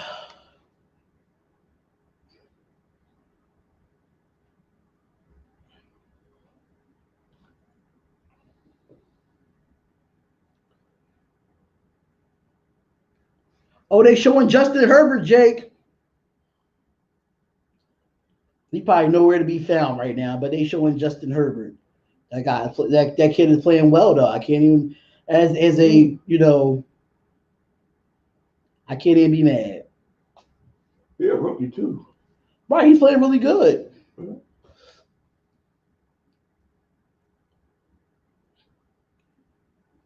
Ravens and Steelers are postponed until Wednesday. I don't think we're streaming that game because I just don't know what we're going to get.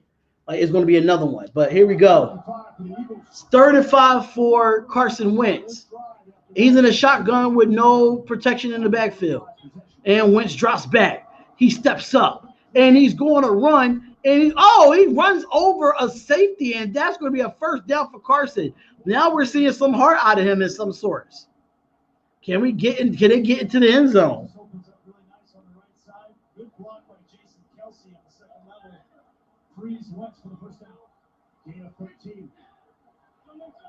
First and 10, and they hand it off to Scott. Scott has it, and he's going to run it for a few yards there. 1:29 left in this second, and the Eagles have 2 timeouts as well. What's going on, Asia? What's up, Asia? What's going on with you? 2nd and 4.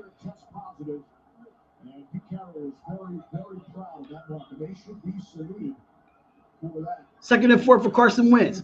He looks. Gets the play action. He rolls, and he throws it, away, and that's going to be 3rd and 4. I was played well by Quandre Diggs, the free safety. He was just baiting Wentz to throw the over route. If he did, we waiting for Jake to come back. Jake is live with us as well. Make sure you hit the like button. Asia, really do appreciate you coming through and showing love. 3rd and 4.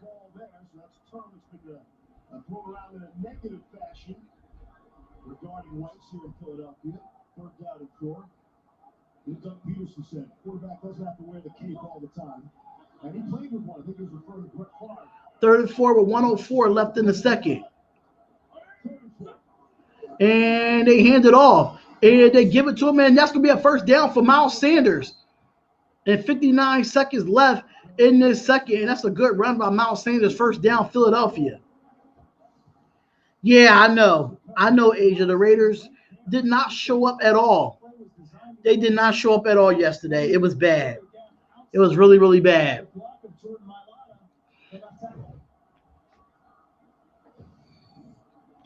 All right, so we have a 1st and goal.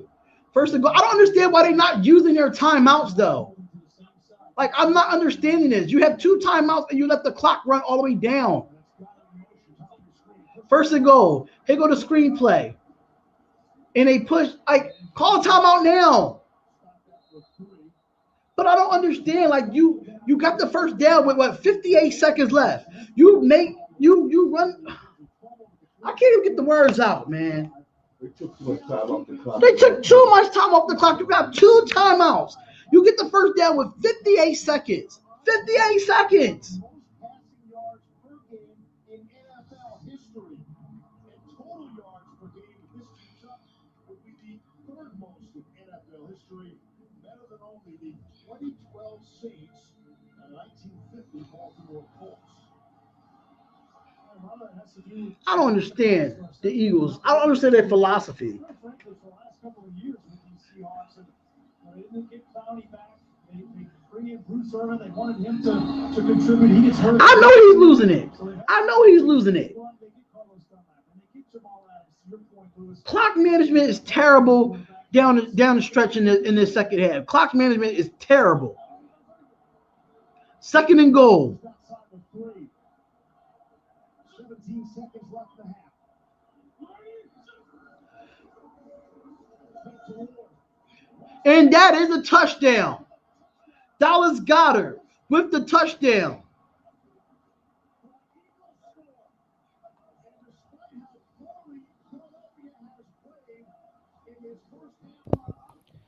Ooh, sorry And about the that, Eagles folks.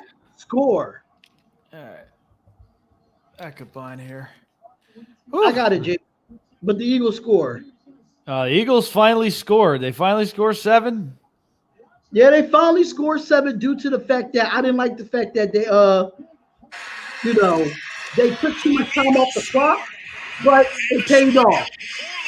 All right. Paying off, but at least Dallas. Oh, Lord. And the Eagles missed the field goal, and it's going to be 14-6 going into the half.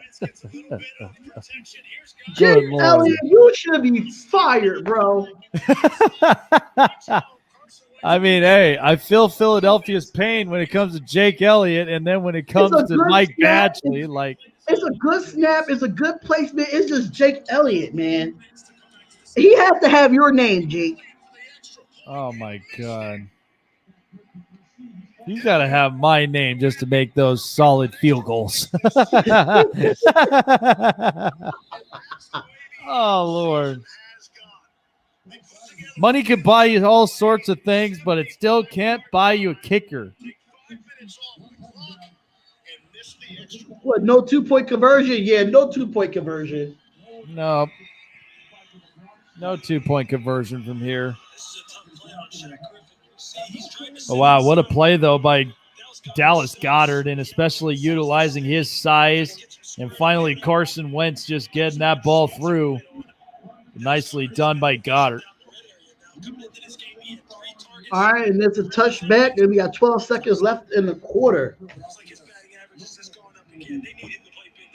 All right, 12 seconds left here in the second quarter. And we got a lot to talk about here with this halftime show as well. So we're definitely recapping what we've seen here in the rest of this game, and also recapping a lot of different performances all throughout this Sunday here. You don't want to miss it here on the Spotlight Sports Network with the halftime show on Monday night.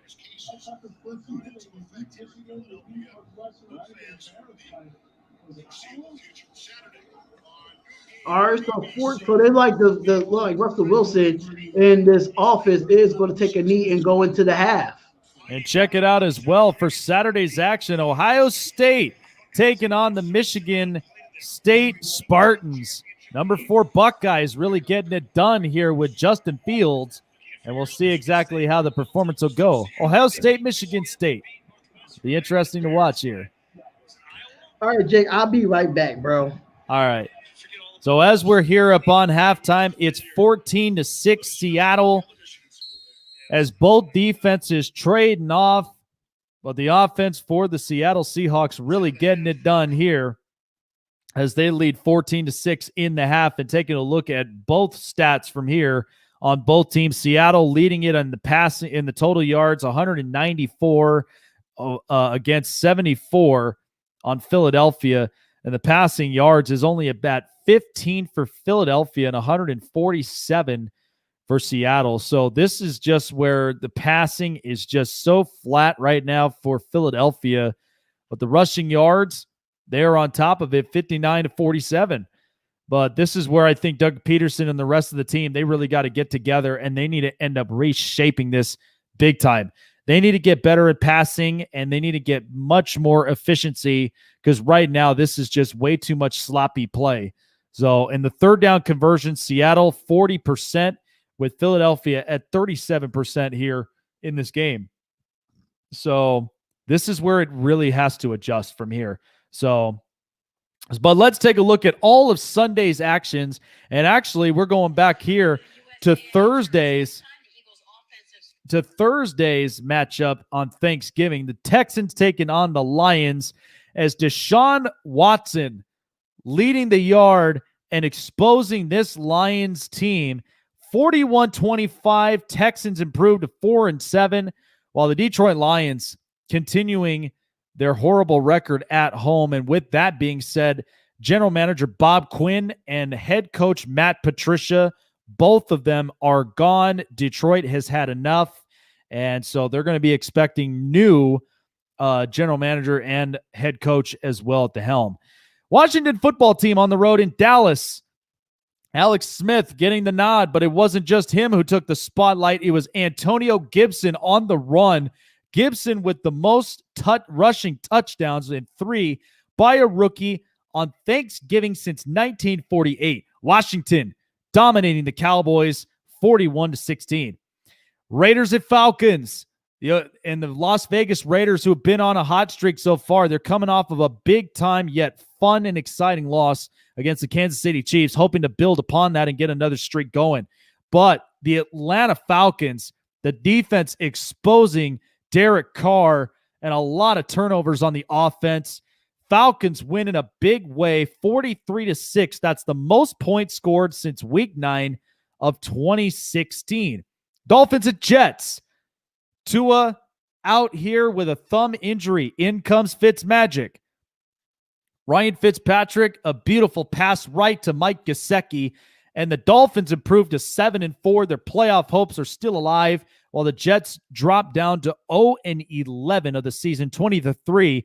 Dolphins led this charge. Chargers at Bills. Buffalo looking to improve and looking to keep their home record alive as they're 4-1 at home. And the Bills, Josh Allen, beautiful throw, gets it right to Stephon Diggs. But this defense from the Chargers, Joey Bosa, 3 sacks in the game. The team, of course, came away with 3 takeaways, but unfortunately, the offense couldn't convert as they only got to about 3 points in the fourth quarter. Chargers fall 17-27, but the Bills improve. First win against the Chargers since week 7 in 2008. Cardinals at Patriots. Kyler Murray facing off against Bill Belichick. And Belichick is, of course, has a great record against young quarterbacks as they dominated. Kyler Murray just pressured up. But Nick Folk comes away with the game-winning 50-yard field goal as time expired, 20-17. Patriots are now 5-6, while the Cardinals drop down to 6-5. Panthers at Vikings. In this game here, Kirk Cousins taking on Teddy Bridgewater and the newly rebuilding Panthers here. It's been an interesting game all game long, but the Vikings had 3+ giveaways in a win for the first time since week 13 of 2010. They go on to win by a 1-point margin, 28-27. Dalvin Cook had a pretty good day himself. Browns at Jaguars. Baker Mayfield looking to improve for the Browns, but Nick Chubb really getting it done, running down the field, doing what he always does week in and week out. Cleveland wins at 27-25 as they improve to 8-3 and the Jags 1-10. This is the first time that the Cleveland Browns have had 8+ wins since 2007. Titans and Colts, last time they met, the Colts dominated on the road in Tennessee, but Derrick Henry had other plans. Henry was running all over this top-tier defense of the Colts, and they go on to win 45-26. Tennessee now has won 3 of the last 4 road games against Indianapolis in their career matchups. Giants at Bengals. Daniel Jones and the Giants looking to improve their record and really improve in this NFC East. And they go on to win 19-17. Giants have now won 3 straight games for the first time since 2016. And there are some questions in the air about Daniel Jones. 49ers at Rams, after we heard the news of Santa Clara County with their adjustments in their COVID restrictions, the 49ers giving Jared Goff problems, can't hold on to the football. That's already consecutive weeks that he's been having troubles with that. But Robbie Gould, game-winning field goal at 42 yards. Niners win 23-20 over the Rams.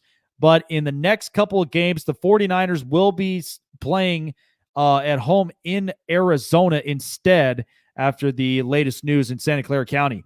Saints at Broncos. Broncos already without quarterbacks, and they start a wide receiver at quarterback here. Saints dominating 31-3 over Denver, as Denver only got 1 pass completion in the game. 91 gross pass yards combined. That is the fewest in since week 14 in 1982. Chiefs and Buccaneers. Big-time primetime game is Patrick Mahomes and Tom Brady meeting up again. Mahomes, deep ball throw right to Tyreek Hill. Have a day, Tyreek Hill, though. He definitely put up big numbers. If you had him in fantasy football, he was a big-time jump this week. 27-24. Chiefs win it on the road. Bears at Packers. Aaron Rodgers looking to be magnificent here at home in Lambeau. And the Packers absolutely dominated the Bears. Mitch Trubisky, lots of trouble generating offense. Packers win 41-25. Green Bay, second most points against Chicago in the Super Bowl era. And so that has been all of the summed up weeks. And don't forget, tomorrow or on Wednesday, Ravens at the Steelers. And the game's still kind of in the air, as we're hoping that we'll at least get that game underway. But, well, there's all of our scores here from this week. And as we've said before, Seattle on top still against Philadelphia in Lincoln Financial Field, 14-6, as Philadelphia will be getting the ball back in the second half.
All right, I'm back.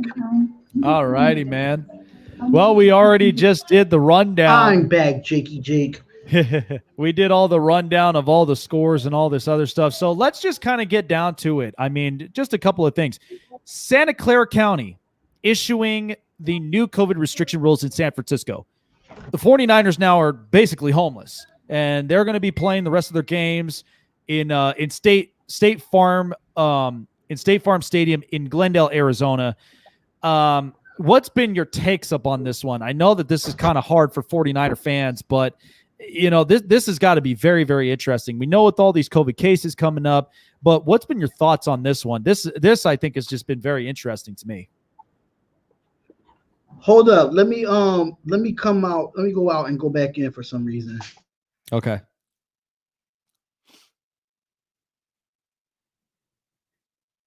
And of course, a little later on, we'll also have our Philly content colleague here with us this also here tonight with Key in the building. She'll be coming up here in a little bit. So yeah. What's your thoughts up on that with the 49ers with their move? I think. Oh, hell. That was weird. Can you hear me now? Yeah, I can hear you now. Okay, so it was a lot that was going on with the 49ers. I just feel like going away from your family, and you're not gonna be able to be around the holidays with your family at all.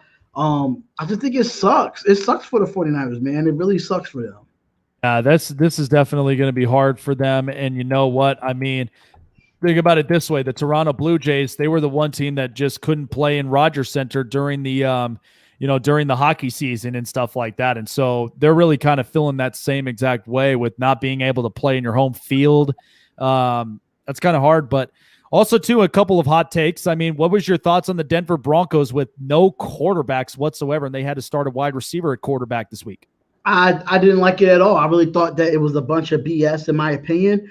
I really feel like when it comes to the Denver Broncos in this NFL, I think the Broncos got the short end of the stick. That you have a wide receiver starting at quarterback just so you can play a game. It just takes the competitive nature out the game when it comes to football. Well, and also, do you think, I mean, is there some sort of level of accountability with all these guys? I mean, Jeff Driscoll, Drew Lock, and a lot of these guys, in the quarterback cores. I mean, do you think there's kind of a sense of accountability for these guys? Yeah, it's just of accountability, but that's where you should have a quarterback to come up to the practice squad. Sure. If you don't have no quarterback on the practice squad, then yeah, they take some accountability. Mm-hmm. But at the end of the day, something's got to give when it comes to the NFL in these games. But we are in the second half. We are in the third quarter of this game, and the Seahawks have the ball back on their 25-yard line. Yeah, right now, I mean, just looking at this Eagles offense as we're getting back here to this game, 30 plays, but 74 yards already on the pass. And this is just not good right now for Philadelphia and for Carson Wentz. And they really need to start generating more passes, get the connections on. And right now, just something's got to give in this second half for Philadelphia. And that was good defense by Darion Slay because they did take a shot down the field with DK Metcalf. And it's going to be a 2nd and 10 for the Seattle Seahawks. What's going on, Will? What's going on, man? Glad you could be here with us, my friend. But yeah, what a good defensive stop. And this has been a heavyweight matchup between DK Metcalf and Darius Slay all game long. And now we'll see what the second half is in store for these two. And that is good defense by Hollister with the tackle. It is going to be like a 3rd and 8 right now. 3rd and 8 for the Seattle Seahawks. Why they keep showing the kids? Listen, the Buccaneers had a chance to win this game, man. Yeah, they had a chance to win, but you know what, though? And this is my interesting question here is, you look at right now with the Buccaneers and where they're standing at with Tom Brady and Bruce Arians. I mean, Bruce Arians is more of a guy that's more, grip it and rip it type of guy. But, you look at Tom Brady in all these years, he's just been the type of surgeon at quarterback. I mean, you kind of feel like there's some sort of miscommunication and mismatch here between these two. And here goes Wilson. Wilson rolls out. He throws, and that's going to be and it's a catch, but it's not a first down. So it's going to be 4th and 7, and the Eagles get off the field. Well, here we go again. The Eagles their defense right now forcing another 3 and out just to start the second half. Well, immediately. That's good team defense. That's what they're going to do all night. oh, jeez.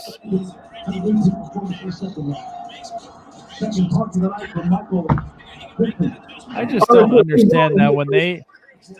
understand that when they show Kansas City like that. You know why they had to show Kansas City like that. Of course they did. Because we are so amazed. So amazed.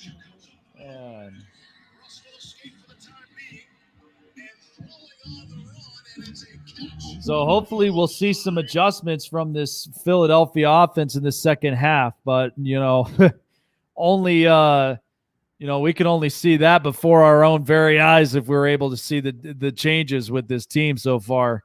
But hopefully it'll pan out in this second half. Yeah, hopefully it pans out as well. I really hope it pans out that this Eagles offense can come in and try to get something down the field. Go up tempo like you did at the end of the first half. If you want to try to win this game, you got to keep the Seattle defense off balance. You can't have them rotate their defensive linemen. You cannot have them rotate linebackers or change personnel. If I am Doug Peterson, I will keep going off of what we did in the last minute of that first half. And hey, if you got to sneak in 1 or 2 tricky plays in the middle of it just to shake things up, I mean, have at it, because at the very least, Pete Carroll's a defensive-minded coach, and he's going to end up using whatever he's got to get this defense on the offense's heels, stopping Carson Wentz in his tracks. But this is where those 1 or 2 trickery plays is going to happen here for Philadelphia. You got to get this energy and momentum on your side, because right now you're kind of just sitting there being predictable on the offensive ends, and the defense is just going to smell it out very, very, very quickly. What's going on, Fierce Raider 88? Yeah, you surprised this game is close. You know what? The Eagles defense has been showing up today. They gave up 14 points in the first half, but it's been so many times that the Seahawks could have scored in the first half. This game could have been a blowout, but the Eagles are holding their ground on defense. I can say that. And like I said, oh, go ahead. And it's like we said. I mean, look, the offense disrespecting, the Philly offense. I think they're more disrespecting the defense. They're not really giving them old credit. I mean, they've been shutting it down with their corners, and then you got Fletcher Cox up in there getting a few pressures. So it's not really the offense they're really kind of disrespecting at this point. This defense has really just been showing up. It's like you're gonna go for it on 4th downs in the first half. Okay, we'll just do what we do normally and just stop the 4th downs. Right. So if Carson Wentz can get this team to go up tempo, they can get themselves right back in this game, man. This game is far from over for Philadelphia. Yes, it's far from over for both teams. And this is where. Again, Philadelphia, you're getting opportunities thrown at you from left and right, and they are not converting. Right now, this second half, they got to rewrite the script. Right, so here we go. That was first down run by Boston Scott. He gets about 2 yards there, and it's going to be second down for Philadelphia. And Carson Wentz is going no huddle. He's controlling the offense right here, not getting in a huddle. You got a 4 wide receiver set and a running back in the backfield. And here goes Wentz. He gets the snap. He drops back. He steps up in the pocket. And he drags a defensive lineman. There's no sack there, so I don't know why you're celebrating. But he gets about 2 yards from there. But third down. Like, why the hell are you get that damn banner out of my face? You're doing this over and over again where you're looking back into the past. Get that banner out of there for like at least one day, please. None of them can contribute because this offensive line can't block, Fierce Readers. It's a fact. Well, they can't block. You're not getting a whole lot of passing generated by Carson Wentz all game long, and this is just not. And that is a first down, ladies and gentlemen. First down to Alshon Jeffrey from Carson Wentz. We just talked about it. Yes, we did. We did talk about it. Get Alshon Jeffrey involved, and that's where he really has to step up in a big way. You want plays to happen, and you want to convert in these, you've got to make it happen, and that's where it's the next man up. They got to step up and get this offense chugging. Oh, that is a second drop by Miles Sanders. Miles Sanders got to catch these balls, man. They in crucial plays. I like Carson Wentz when he goes no huddle. And I've got Miles Sanders, damn it. Like, I better expect a good game right now. Oh, wow. This guy literally had to do the Hadouken. He had to do the Hadouken. Come on, seriously? All right, so 2nd and 10. Carson Wentz, 8 of 19, 39 yards, 34 rushing yards for Carson Wentz on the game so far. 2nd and 10. Carson Wentz drops back. He looks, he throws, and that is caught. Dallas Goedert would have caught, but what a throw by Carson Wentz. If he could throw like that on every and be consistent like that, the Eagles have a chance. And this is what I've been saying. I mean, I know a lot of people give me crap about defending Carson Wentz, but again, you can't discredit that arm talent right there. If we're seeing more of that and it's being precise and accurate to his targets, that's what's going to help the Eagles in the long run. That's where they got to take advantage of it. All right, so here we go. 4 seconds left on the play clock. And they go with Carson Wentz, and Carson Wentz gets it on a quarterback sneak, and that's going to be a first down. Yeah, maybe this is a snap right now. A good fielding momentum right now. Philadelphia, something different. And maybe this is some mojo that they're finding here. All he did was follow Travis Kelce on that. That's all he did was find Travis Kelce on that. First Jason Kelce, yeah. Oh, Jason Kelce. I get them two mixed up all the time. What's going on, Twan Don? What's going on, man? What's going on, Twan, man? What's going on? I don't want to. If you want to come in here and talk about the Falcons beating up on us, oh my God! Then you had Richard Rodgers got a first down and he's wide open. Good throw by Carson Wentz. I knew you were going to come in here and talk about the Falcons and the Raiders game. I'm trying to move forward. I'm trying to move on. Move forward. It's like, baby, I love you, but I'm moving on. I'm focused on the Jets. I'm moving on. I'm drinking my twisted tea. I'm focused on the Jets, bro. Damn it, man. We're trying to move on here.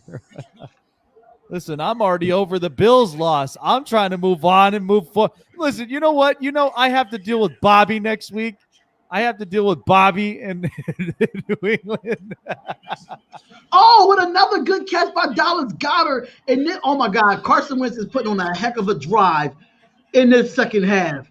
I think this may be a heck of a drive. Somebody had to have at least pushed the right button, because right now we're actually seeing Carson Wentz doing Carson Wentz things here in this second half. And it's about time.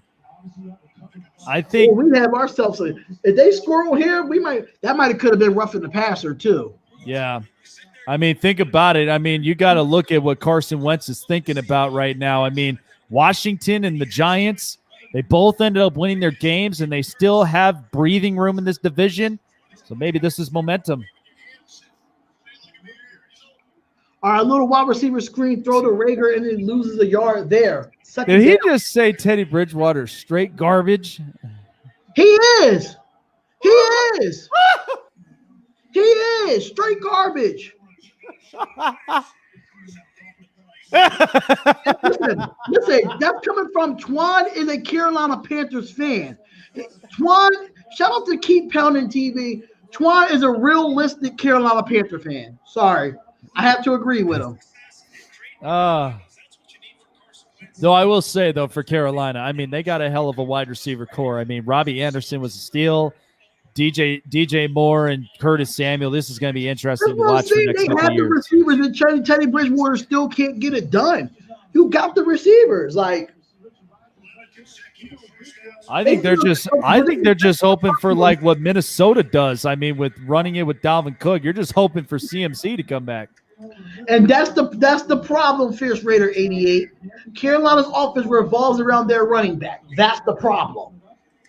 Teddy, toilet water. Well, wait a minute, Twan. Are you telling me that there's no water under that bridge? Oh, under that bridge. All right, 3rd and 10. And maybe get the timeout. Yeah, maybe he learned that from Phillip Rivers because that river's drowning very fast. 3rd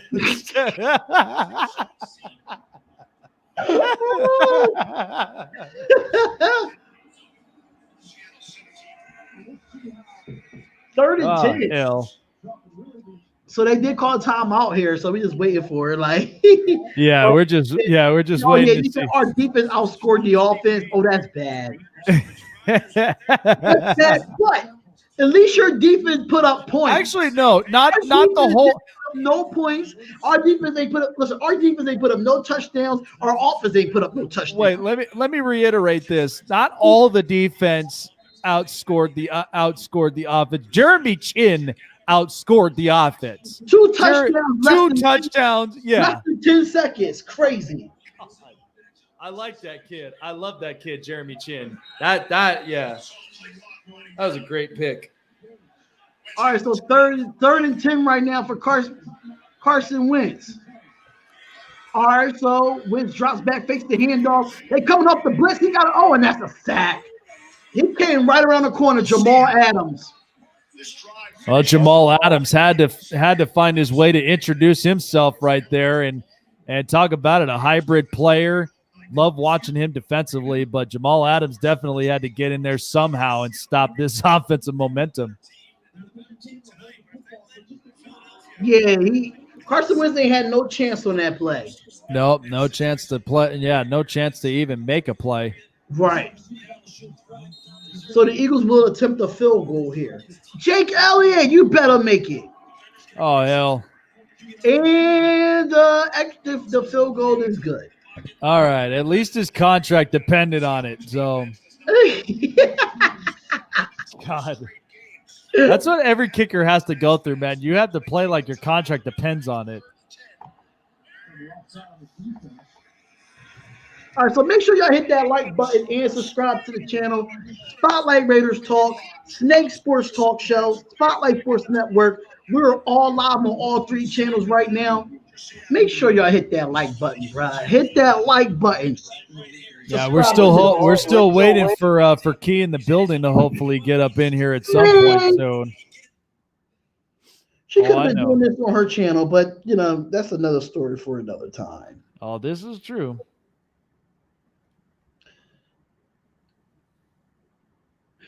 All right, so let me get. If y'all have not subscribed to Snake Sports Talk Show, make sure y'all do, man.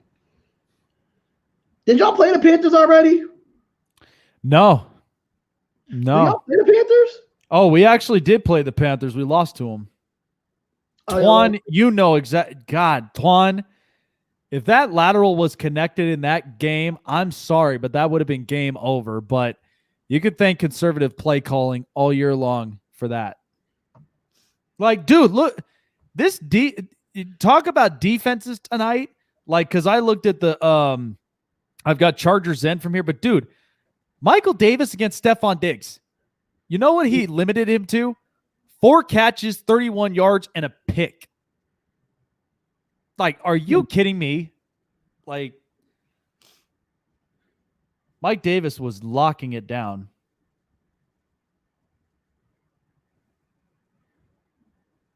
Oh, why did I just do that? Let me delete this. Remove message. There we go.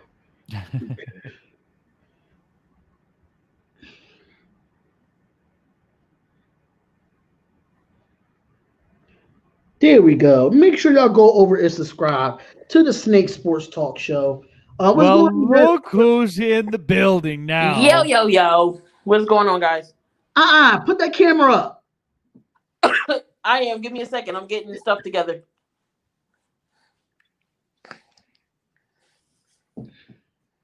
I am. Relax. We got Key in a building in here. Finally, our Philadelphia analyst for the Spotlight Sports Network. She is like 2 hours and 19 minutes late. Look, I'm sorry. I had crap to do, man. Duty calls. Duty calls. What kind of duties? I was helping a brother out. My homie is disabled, and he need me to sweep and mop his floor. Don't give me that face. We know how Gemini, they can be freaky. They can be being a good buddy.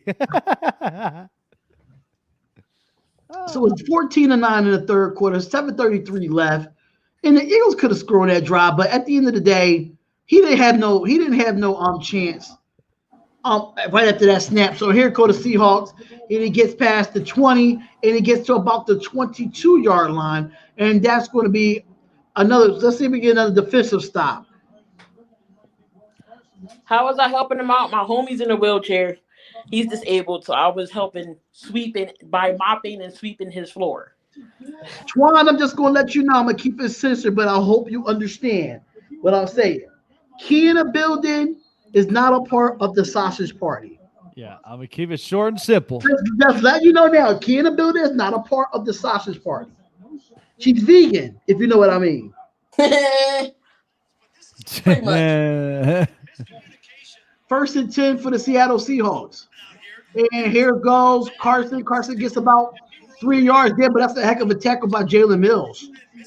Yeah, Jalen Mills is just getting involved. I think all the secondaries right now for Philadelphia is just getting involved. We saw a lot of Darius Slay, and now we're starting to see more Jalen Mills. So this defense really staying strong for Philadelphia. See, that's why Twan is my boy, man. Shout out to Keith on the TV. He caught on to what I said. He caught on to what I said. Love that boy, man. Love that man. That's my guy. Well, there's Key. Here I go. Russell Wilson, and he gives the Metcalf, and Metcalf has a first down. Slay is getting scorched. Yeah, Slay's Pretty getting much. scorched He's getting up by burnt. Metcalf. But I can't say, though, he only gave up one deep pass. It's just DK Metcalf is getting the yards after the catch. And there was no safety on that play. There was no safety out there on that deep ball. Oh, I left my rainbow glasses downstairs. That's all right. I can see. All right, so 1st and 10. 1st and 10 with 6:24 left in the third quarter. Carson comes on the opposite side of Wilson. And they pitch it out to Carson to go outside. He cuts it back in, and he gets a good McLeod comes with a good tackle, but does he get the first down or no?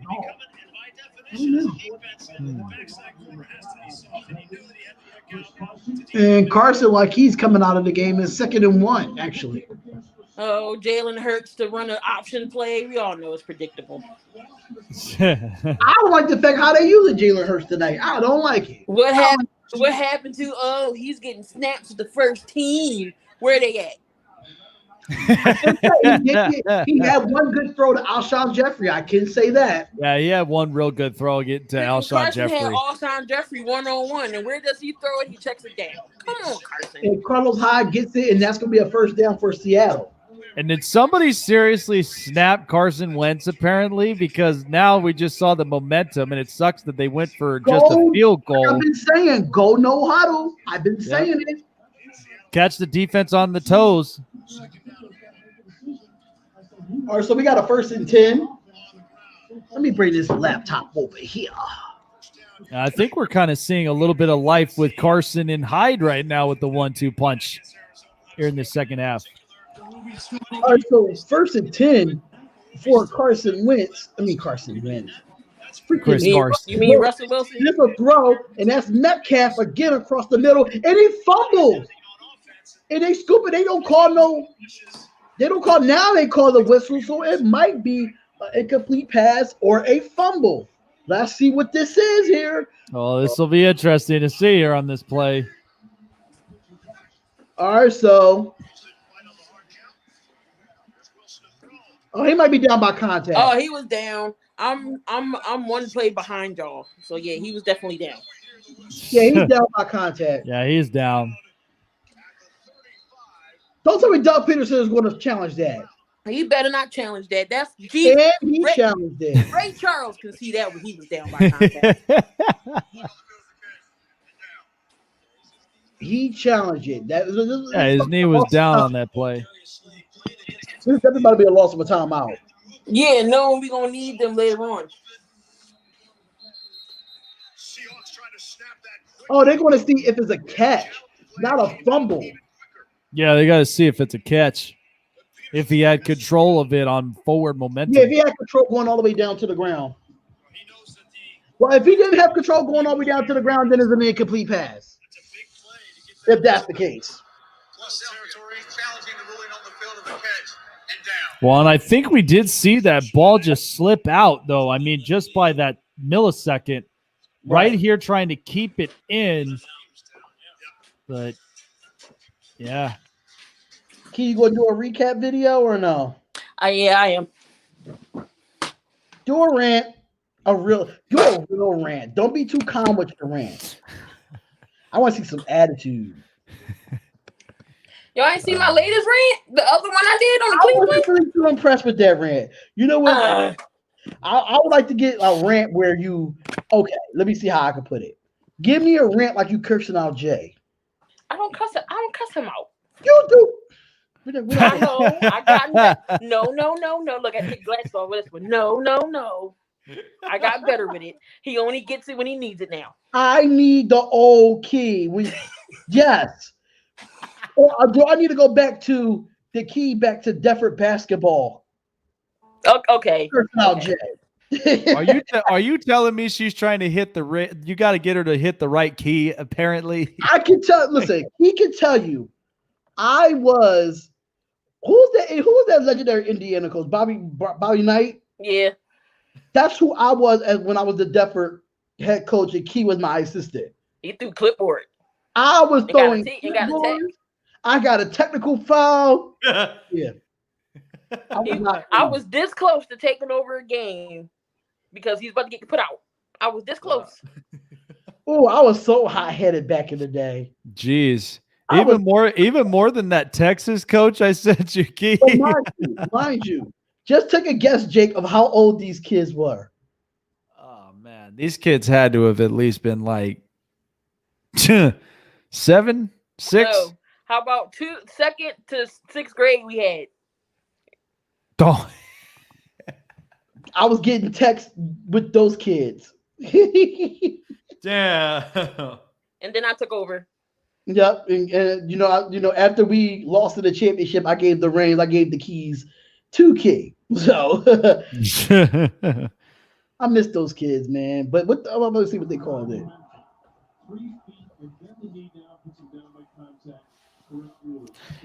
It's down by contact, but still you gotta look at the control.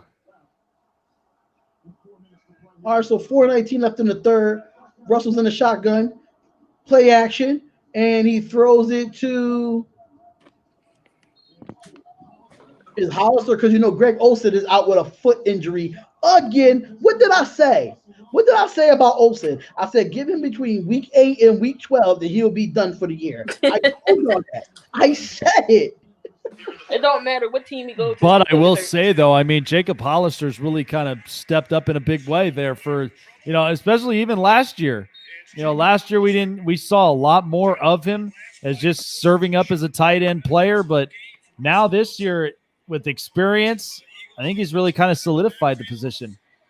All right, so 2nd and 2, 3 seconds on the play clock. Here goes Wilson. Wilson throws the screen pass to Moore, and good swarm to the deep. Good swarm and get a loss of yardage there, and it's going to be 3rd down. Hey Jake. Oh hell. Is that water? No, it ain't. No, it's ginger ale today. Ah, damn it. Oh, I was about to say, because, I'm finishing my last bottle. I got some. It's downstairs. She was getting ready for this is water. No, I'll let you know when there's more than water in the cup. Jeez. Overfill. And here we go. Wilson throws. He gets it to Lockett, and that is going to be a good tackle. And that's not going to be a 1st down. 4th down. Ooh, that is a good defensive tackle. Was that Jalen Mills? Defense is actually playing okay. It's just offensively. Defense is Yeah, actually the playing defense much better. have not allowed a touchdown since the first quarter. Nope. They've been shutting everything down. Yeah, they had. I don't even think they scored in the second quarter. I don't think the Seattle Seahawks scored in the second quarter. Nope. No, everything was all in the first half. That was Roby Coleman that tackled. Oh, Roby Coleman. Okay. Oh, the cheater for the Rams against the Saints. Yeah. Oh Lord. And Myers kicked the field goal, and that is good. So we have a 17-9 game, ladies and gentlemen. I'm sorry, I'm trying to get comfy. I feel you. I didn't feel like being in the room today at my mom's house, so I was like, you know what? I'm just going to I'm just going to sit out in the living room, and that's what's going to happen. Because the rack that I had, my shelf got put back up for my Xbox and stuff, so I had to move it. So I would usually pull that in front of me, but now it's on the other side of the wall. I'm not. That's too much work. I ain't doing all that. Nope. I couldn't be in the house with a bunch of aunts like that on that Geico commercial. I could never do it. Nope. I could never do it. I would go insane. I'm like, get me out. Get me out now. Oh no. Hey, listen, you know what? It's so funny. So in my live stream, my grandmother actually from New York, she came into my live stream, dude. And like, it's crazy because here's what's funny about it. When I go and visit them, it's always this. Hey, you want coffee? Who wants coffee? And like every time it's like, oh God, we always got to have like 4 cups of coffee. I don't listen. 4 cups of coffee in the middle of the daytime. In the middle of the daytime. Say is something about New York weather. There's always something about New York. All the time. All the time. Yeah, it's been a minute since I've been up there. I will say though, I mean, like one of their diners that's up over there in Suffolk County. Oh man, it's so good. Such good stuff. But I will say this: if you find yourself up in Montauk and you got that famous chowder house that's up over there, that's damn good stuff. Authentic authentic Atlantic cod caught fish, and my mom had a swordfish steak. Oh my God, it was amazing.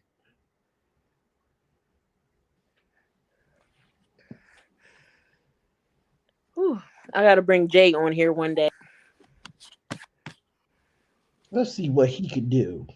I'd like him to share me his thoughts, like like his boots and swiper theory. Yeah, boots and swiper theory. Is water wet? Apparently, it is not. Well, Kayla was like, Twan was talking about Teddy Flintwater. Teddy. We went through the whole bashing of Teddy Bridgewater. We said Teddy Flintwater. We said Teddy Toilet Water. I said there apparently doesn't seem to be water under that bridge now, and he learned that from Phillip Rivers because the Rivers is drowning.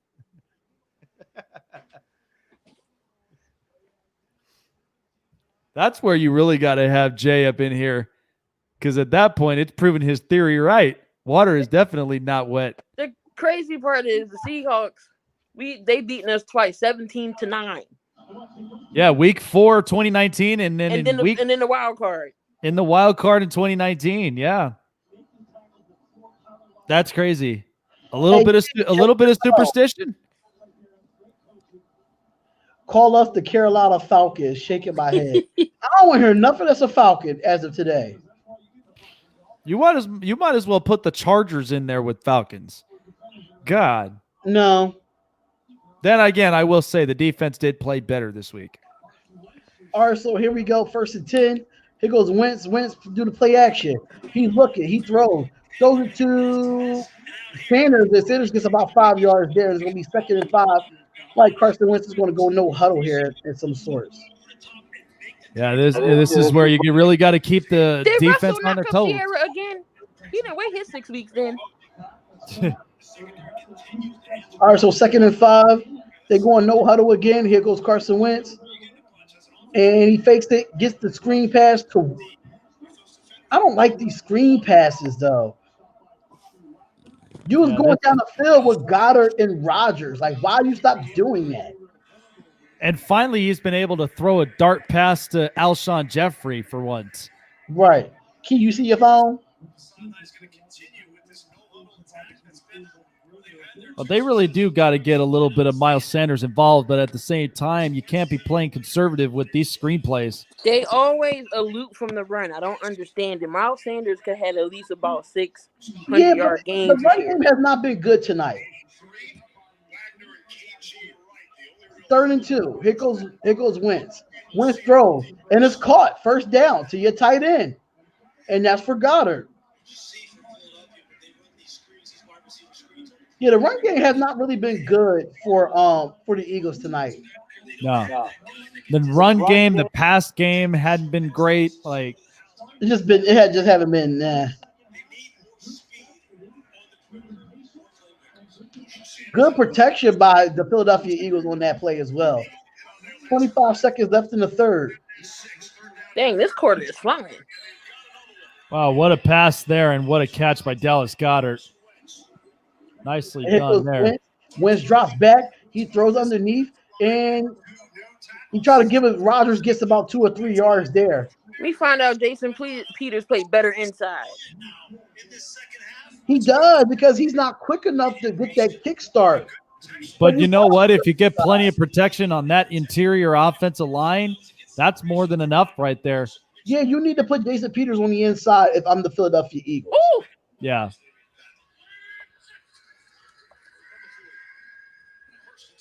Because apparently he has a toe injury, and I guess he can't, like you said, do his step back. Yeah, he can't do his kickback. His kickback is gonna hurt the toe. Yeah, so it's not as efficient enough. Honestly, I think you should have been playing him inside. He's an old fart. I'm just saying. Well, you got to put him up inside, but that position in the tackles is more meant for happy feet. You got to really be prepared for that, especially when you got all these fast defensive ends trying to collapse the pocket. You got to have somebody there with active feet to really kind of be prepared for that and block up. Jalen played the whole line. He never played left tackle, though. He always played guard. He never played tackle. I don't think he has. Key, check your phone. Or you are on your phone now. Oh, she's on streamer from her phone. I thought she was a streamer from the laptop. No. That's why I said it's something about New York. That's the person I was talking about to you. All right, then. Yeah. All night. Yeah. Oh, Jesus, Bob. Every night. Yeah. Freaking Bob Menery. He goes off and says, we need the Buffalo Wild Wings commercials to start running. One word to say to you, Key, is that's being good so far. Consistency. Yeah. The word consistency. I don't go to bed till 5 o'clock in the morning because of that. Oh, yeah. Key, did you hear that the Royals ended up signing Michael Taylor to 1-year contract? Looks like I couldn't believe the Nationals got rid of him. But it's all good. So as of the playoff picture, the Saints are Hold on, y'all. Hold on. Be right back. Hold on. All right, but Packers are 8-3, Seahawks 7-3, Giants are 4-7. They are in the division lead right now. Rams 7-4, Buccaneers 7-5, Cardinals 6-5 as of right now. In the hunt is Vikings, Bears, 49ers, Washington football team, and the Philadelphia Eagles. They're all the teams that are in the hunt. All 4 NFC West teams are still in playoff hunt. 49ers without a home. Santa Clara sending them packing. All right, so 2nd and 7. And here we go. And here goes the run. And that's a loss of 2 yards there on the run. My Wi-Fi was being retarded. Everything y'all was sounding choppy. I was like, what is going on? I know my mom's internet is weird, yo. I had to leave and come back. We could have been a game out of the playoffs if we beat the Vikings. Wow.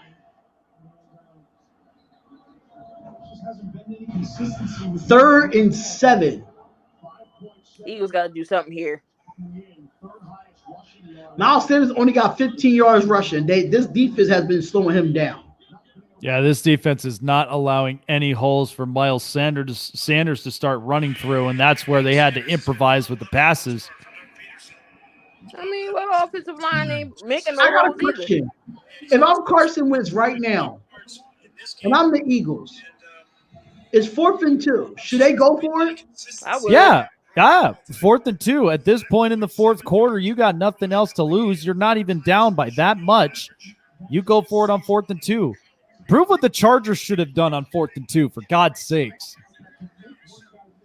So I didn't like how they was doing what they was doing at the end. They at least get in the end zone. Why are you running the ball with no timeout? You know what he said? He said, I'm not sure. I'm not sure. Oh, and the ball is Fire his ass. Turnover or Oh, down. God. Mind you, that's not Nelson Aguilar right there either with That's Travis Fulgham on there. Travis Fulgham. You know, it was a bad ball about a defender. Okay, so the Cowboys and Ravens is going to play Tuesday. Yeah, the whole week 13 schedule is all jacked up now. It's all messed up. They changed the whole week 13. They just need to put Baltimore and Pittsburgh in the back end of the damn season. Put it on the damn back end. Like, good God. I wouldn't be surprised if this game moved to Thursday. I wouldn't be surprised. Shoot, I wouldn't even be surprised if they moved to Friday. Move it Friday to Night Lights. You have a week 13. Shit. Yeah, triple down on it, apparently. But what did you guys end up thinking about the latest news on Will Fuller being suspended for the rest of the season? Oh, that's his dumb self. Yep. And then he says it out in Instagram. So Water King Anonymous says, "How is it going, everyone? Is it just me, or are they covering the most of the screen from you, Snake Sports Talk Show?" No, I mean this is how our layout is set up when it comes to the two logos on each side. But no, they're not covering. I think you got to drop Water King the intro, man. I think you got to drop him that one because you got to drop the bass on that. Kid, I'm gonna put that one up on StreamYard tomorrow. I totally forgot to do it today. No But we problem. can check out Jake's new intro. Let's check this out. Do you like the Oakland A's? Are you a fan of the Golden Knights? Do you love the Los Angeles Chargers? Well then, my friend, you're in the right place. This is the Snake Sports Talk Show with your host, Jake the Snake Silva, brought to you by the Spotlight Sports Network. There you go. All just for you, Water King. I hope you're proud, man. Man, all I gotta say is this: when it comes to that intro, why do Jay sound so sensual? The Chargers. Are you a The sensual Snake seduction? Will Fuller killed all my hope for making the playoff. Will Fuller's a dummy, man. Our good tackle for a loss for Rodriguez, and that's gonna be 2-yard loss for there. And DK Metcalf is coming back in the game on a second down. In the words of Fred Sanford, you big dummy. You Water- big dummy. That was pretty sick though, even though it's the Chargers. Oh God. Ooh, Hey, nice don't tackle. underestimate it, Water King. Wait till we get a new coaching staff, sir. So the The time on the time- fourth quarter is about 13 minutes. Nah, it's 12:55 on my end. All right. Well, we were close from there. Right. 12:49 and counting. Here goes Wilson. Wilson goes deep down the field to Metcalf, and that is caught. And Darius Slade just got mossed. Jeez. I'm about to see the play now. Yeah, he's just getting outplayed by DK Metcalf Thank all you, night DK. long. I And this have is you in not 2 of my good. fantasies. I don't understand how he was the 63rd overall pick. I Wow. still don't get this. He was a steal, dude. That's what I'm saying. He was a damn steal in this draft. When y'all did the draft key, did I come in y'all did I come in y'all stream and said DK Metcalf was going to be the sleeper of the draft? He was a steal. Freaking, we It was picked. both those guys, gonna him and pick AJ Brown. We're going to pick J.J. Whiteside at 57, and we passed this up at 60, and for him to go 63. And then you look at Justin Jefferson, and you're like, who the heck is Jalen Rigor? Jason, what team has the ball? Seattle has the ball. Seattle has the ball with 12:07 left in his second. Darius Slay has allowed his career high 141 yards allowed. Oh, hell. Only if it was Raiders losing to the Seahawks right now. I ain't saying nothing about that. Oh.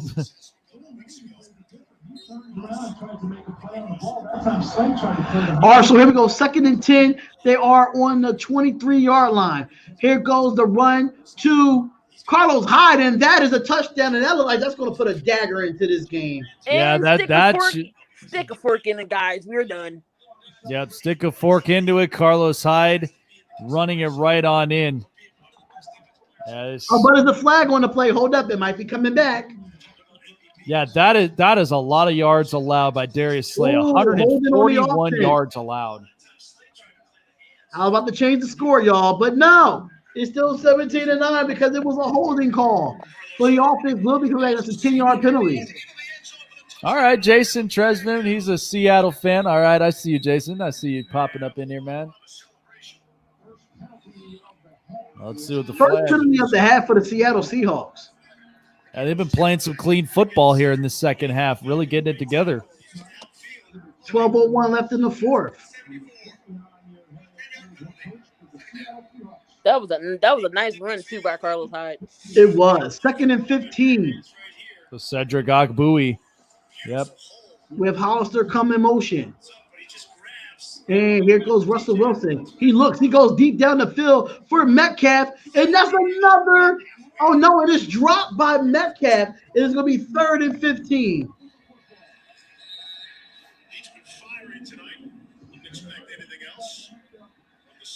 I want to know. You want to know a funny thing? I like how the Snake Sports told Spotlight to read my comments beforehand I came because he doesn't want to deal with me. Water King, I don't have nothing to do with that. What are you talking about? I read everybody's comment. Right, he has nothing to do with this. I have nothing to do with that. You being in Jake's stream before you be in our stream, so it don't even matter. That's actually kind of true.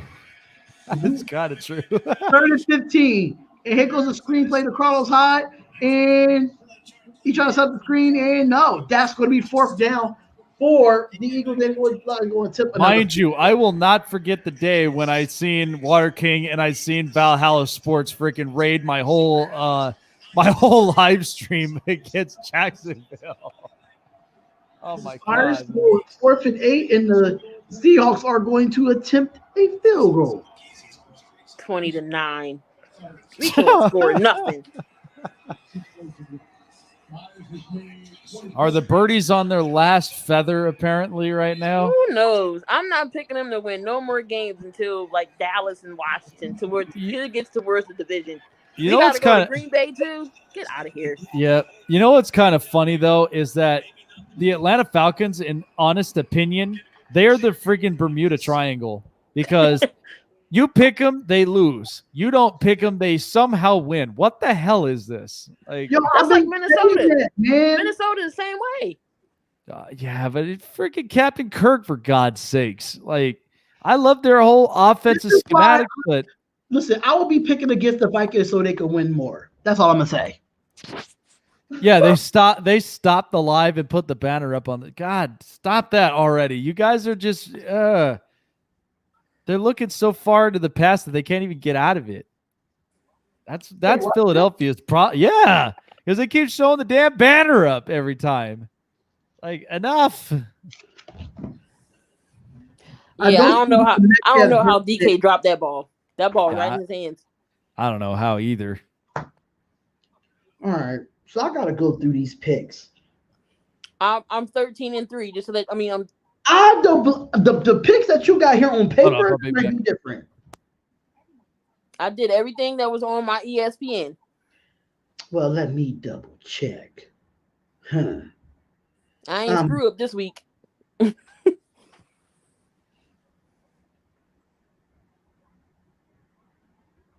I should only have 3 losses.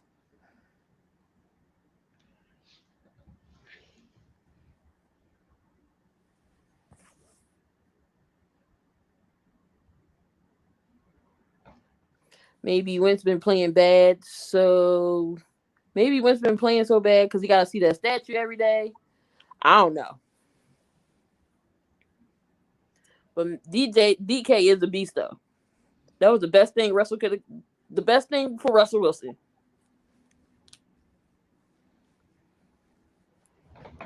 How are you 13-3 right now? How is that even possible? Or it might be 12 or 11. One of them. So 1, 2, 3, 4, 5. I think it's 11 or 12. 8, My bad. 9, 10.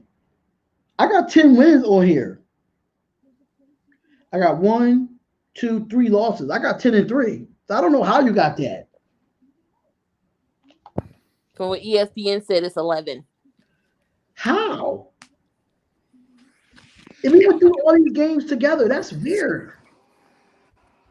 Well, let me check. Hold on.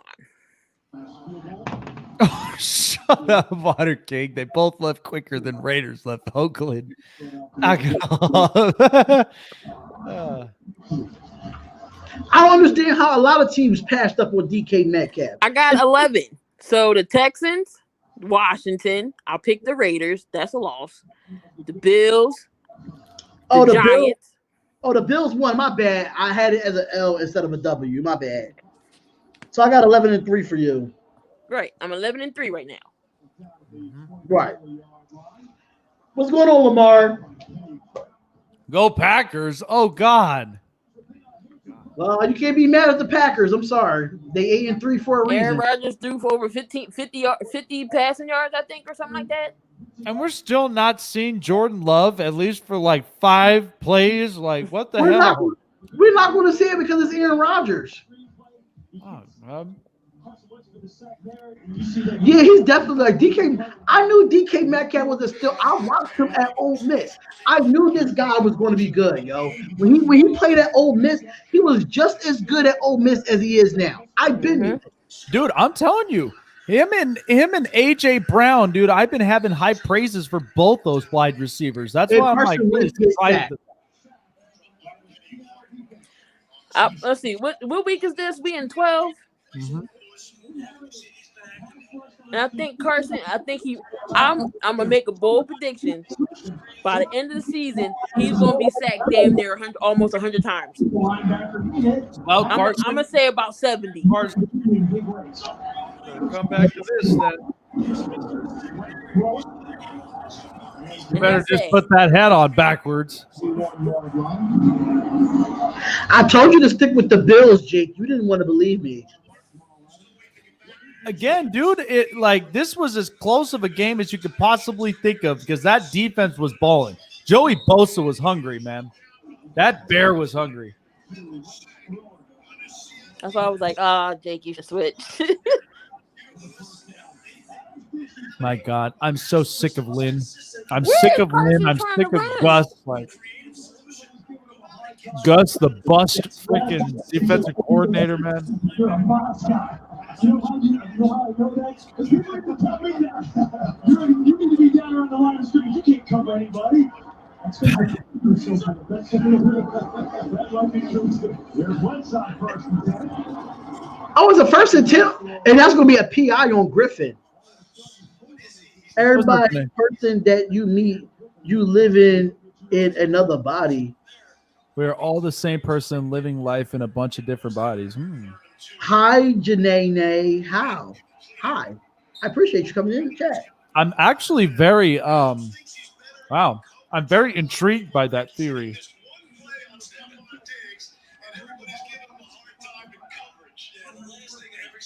Oh, God.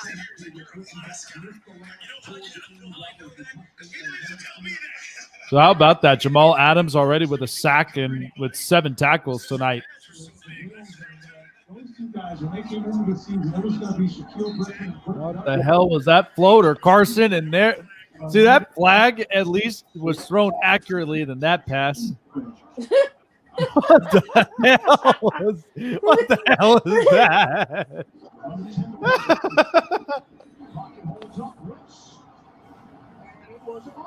And another PI for the Seattle Seahawks. Shaquille Griffin. Yep, Shaquille Griffin.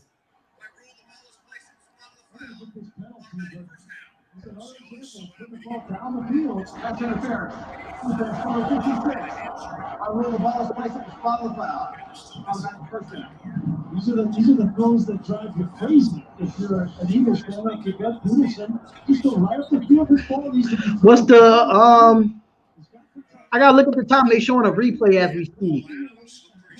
Because I know it's got to be 9-something. Could have been a touchdown. Another PI. I'll take it. All right, so 1st and 10 with 9:36 left in the fourth. Keep throwing PIs. We're just throwing flags everywhere right now. Wentz drops back. He looks. He goes deep down the field, and he overthrows Dallas Goedert. That's an H. Just keep chugging downfield with these PIs.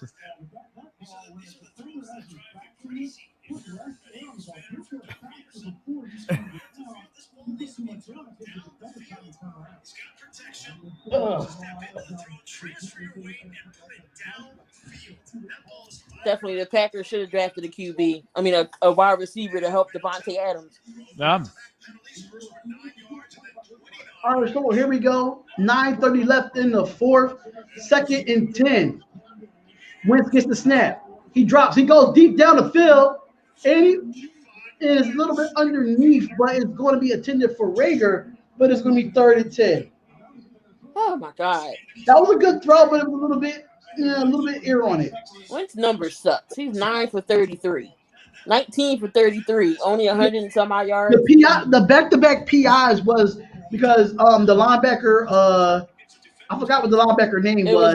It was Brooks and Wright. Yeah, it was Brooks and Griffin. KJ Wright, and Shaquille Griffin. 3rd and 10 for Philadelphia. They're on the 18-yard line. 19 of 34, 125 yards and a touchdown from Carson Wentz. And he dumps it down to Scott. Scott crosses and go. They need to go for it on 4th down. They ain't got no choice. It's 9:26. I mean, it's like 9 minutes and some change, almost 8 minutes and some change. Why not? Like, they're not playing with no urgency.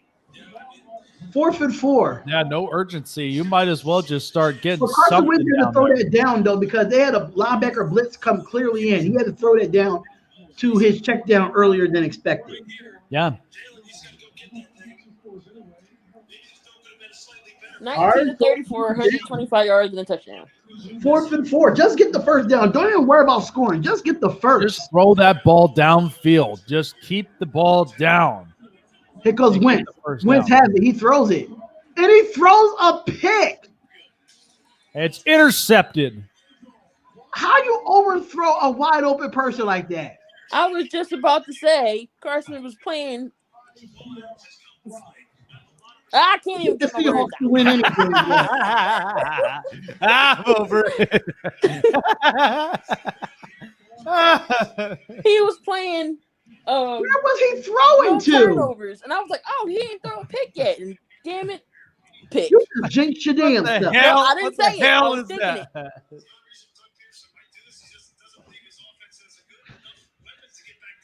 This is how you know how confusing this is. Where the hell was he throwing? Is where I want to know.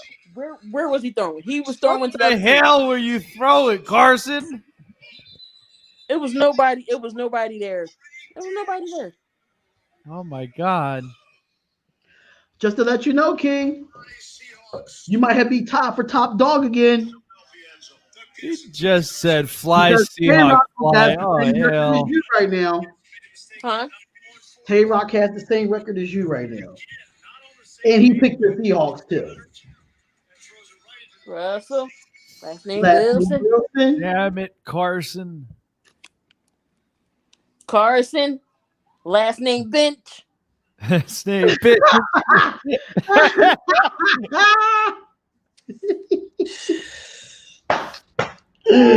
Yo, I that's can't. Great.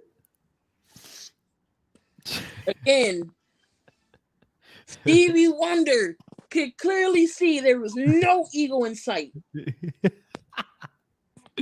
Maybe he caught the wrong bird. Jeffrey Lurie about to clean house in this season. I can feel it coming. Oh my God, you got Jeffrey Lurie and you have Howie in there. God bless it. But Howie, for the last couple years, has not been drafting what we need to be, how we need to be drafting.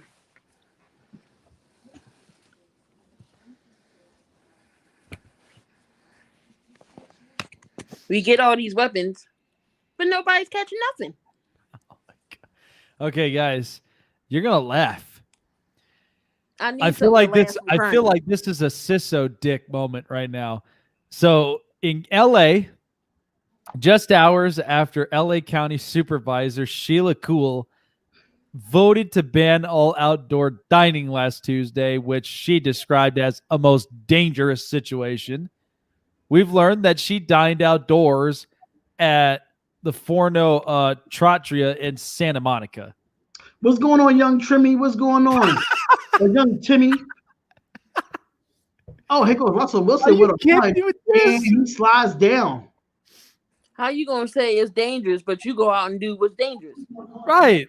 Like, that's a Sisolak freaking moment. Are you Where serious? is the logic at in that? God, is that how you treat people? That's not how you treat people. Hey, young Trimmy, make sure you subscribe to the Spotlight Sports Network, man. Make sure you hit the like button and subscribe to the channel if you're new to the channel. Yes, definitely. Yeah, definitely subscribe. Hit the bell button for all the latest notifications. Fits the offense. They not using nobody right. Second down and 5, and here goes Wilson. Wilson, like he's going to run the ball again and gets the first down and slide. And now the defense is just burnt at this point. Pretty much. But what the hell, though? Like, yeah, every drawn play after that pick, you can't really add up what was going through Carson Wentz's mind.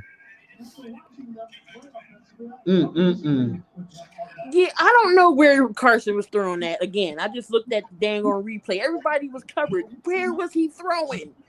And don't you dare point the camera back at the banner again like you didn't pretend that shit just didn't happen. Like, come on now. All right, so 1st and 10. And here goes Wilson. Wilson hands it off to Carlos Hyde, and that is going to be a loss of a tackle.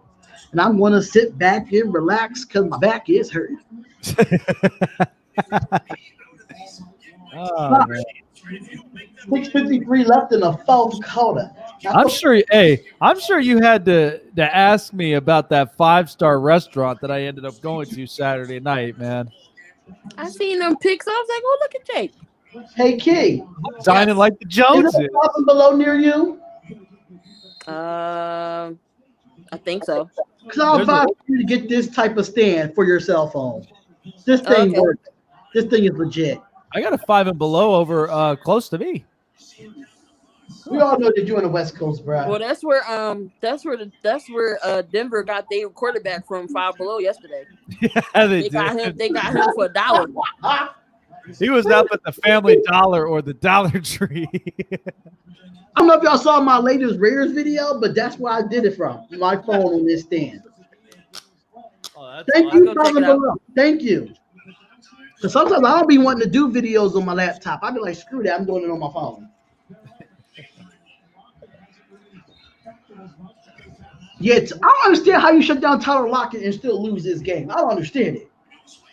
He only got 4 targets for 3 receptions tonight. Can't even shut down DK Metcalf right now. No, because Darius Slay is getting berserked.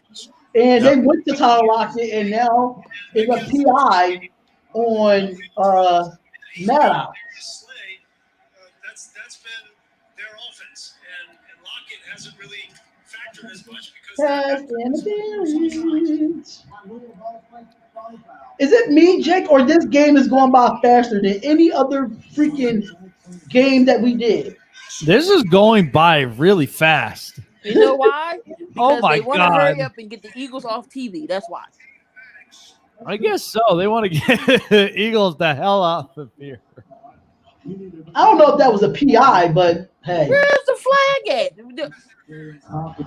Oh, in the first half, they was like not giving the Eagles nothing on defense because it was one time that Metcalf went downfield and Slay played them well. They called it illegal contact. I said, "What you mean illegal contact?" Oh, here comes Kingdom Kid saying Carr's a bum. You're probably like 6 years old. Get off my YouTube channel. I can't. Nobody's watching. Oh, hell. How do you get the live chats on your laptops and phone? It's called StreamYard that we use on our laptops. Yeah, StreamYard, good. And you can use StreamYard through your phone too. And the personal foul earlier was bad too. Yes, the personal foul earlier was bad as well.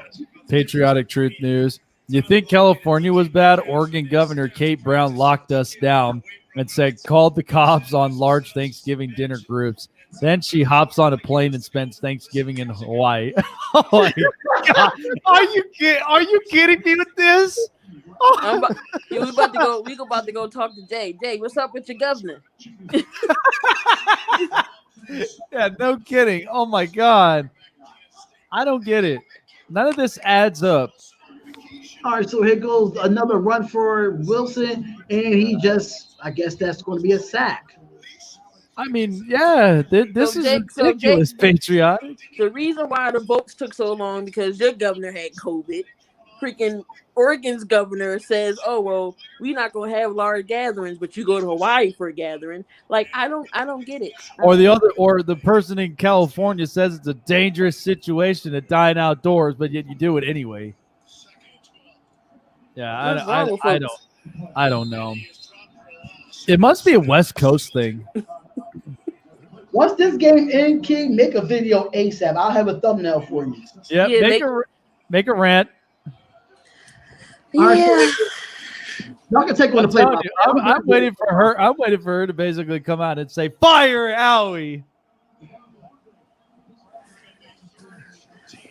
Because I looked at that contract with Carson Wentz. Yeah, that's bad. Yeah, if y'all, like I said, if they cut him, y'all be like $59 million in the cap if y'all cut him. Yeah. I say F it. It's on what? Let Jalen Hurts play the rest of the game.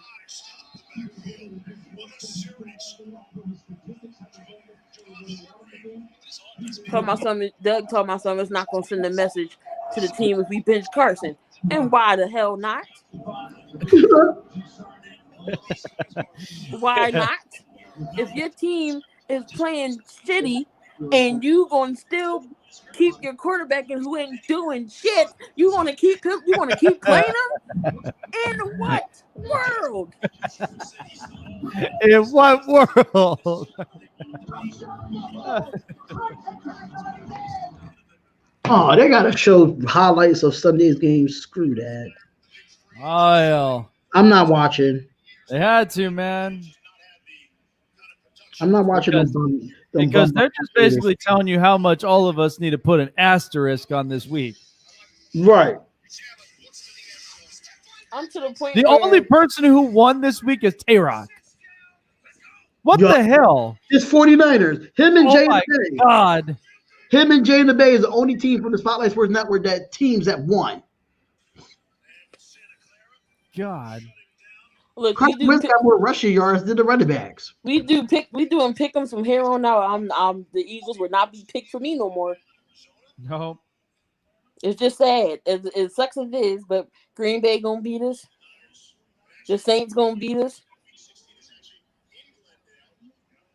Crazy part is Taysom Hill ain't really throw yesterday. He just ran. Yeah, he just ran. Right. So I can't say we might have a chance to beat them. Probably not. But I wouldn't be too surprised if they pull an upset. At this point, this year is a joke. Yeah. The league is amazingly week to week, right? We see the Rams in Tampa beat the Bucks, and then they wind up falling at home to the 49ers. Yeah, that's what's funny. Amazingly, this year has been week to week. At any point. Overthrowing Alshon Jeffrey. Yeah, I mean, Alshon Jeffrey doesn't run as well as Alshon Jeffrey doesn't care. He said, "Just pay me my money." Why? when you have a wideout like that. You put the ball on a line, and he's big and strong. Let him go up and make a play. If I were Doug Peterson, Why is Alshon still an Eagle? Why is D-Jack still an Eagle? I wish I could tell you, Kay. I wish I could tell you. Yeah, I wish I had an explanation. But I got nothing. Yeah, I ain't got nothing on that. And the only go-to receiver for Carson is Dallas Goedert. Wow.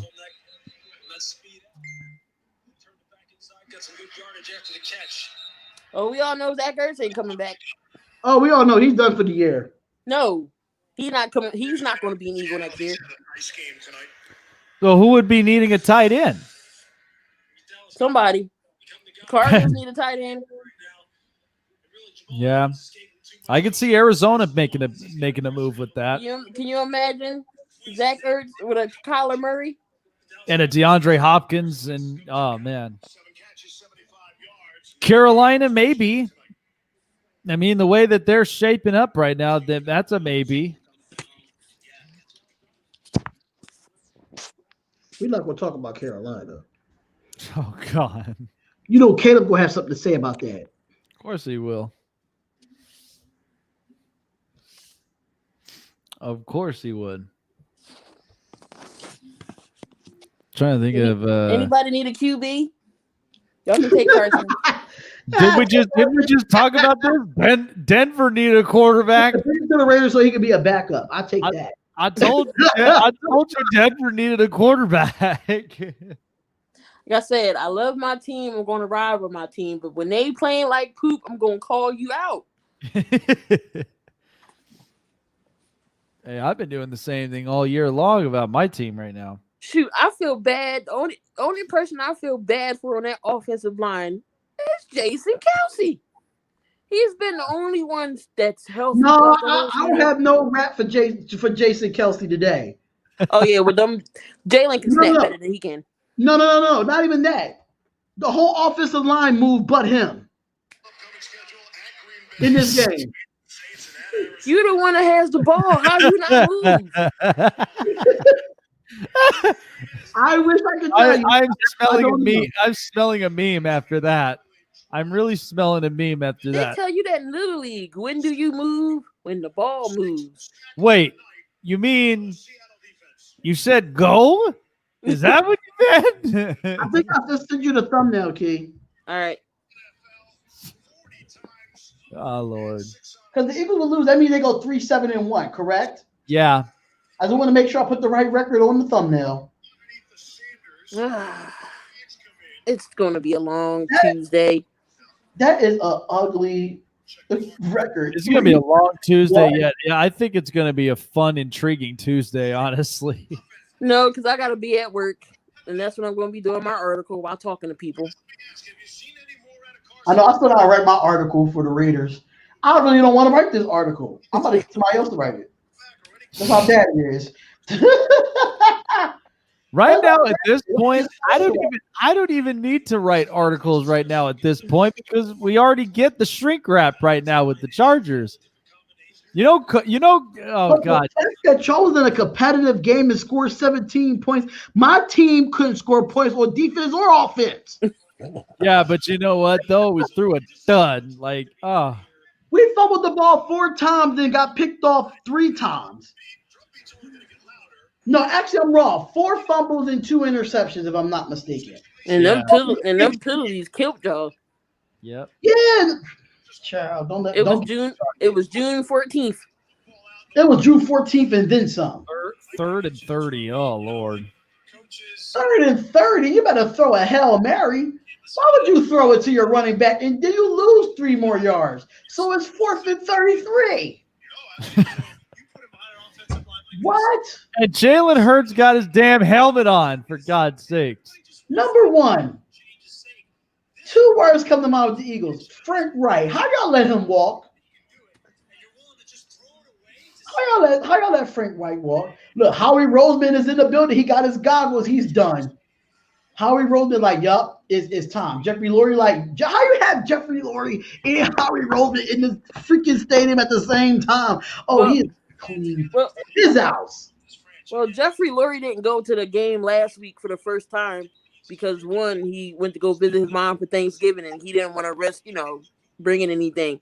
But that still got to tell you something, that where it is, like I said, he's not happy. Game over. He is not happy at all. Right, Caleb. False start, everyone but the center. That's crazy.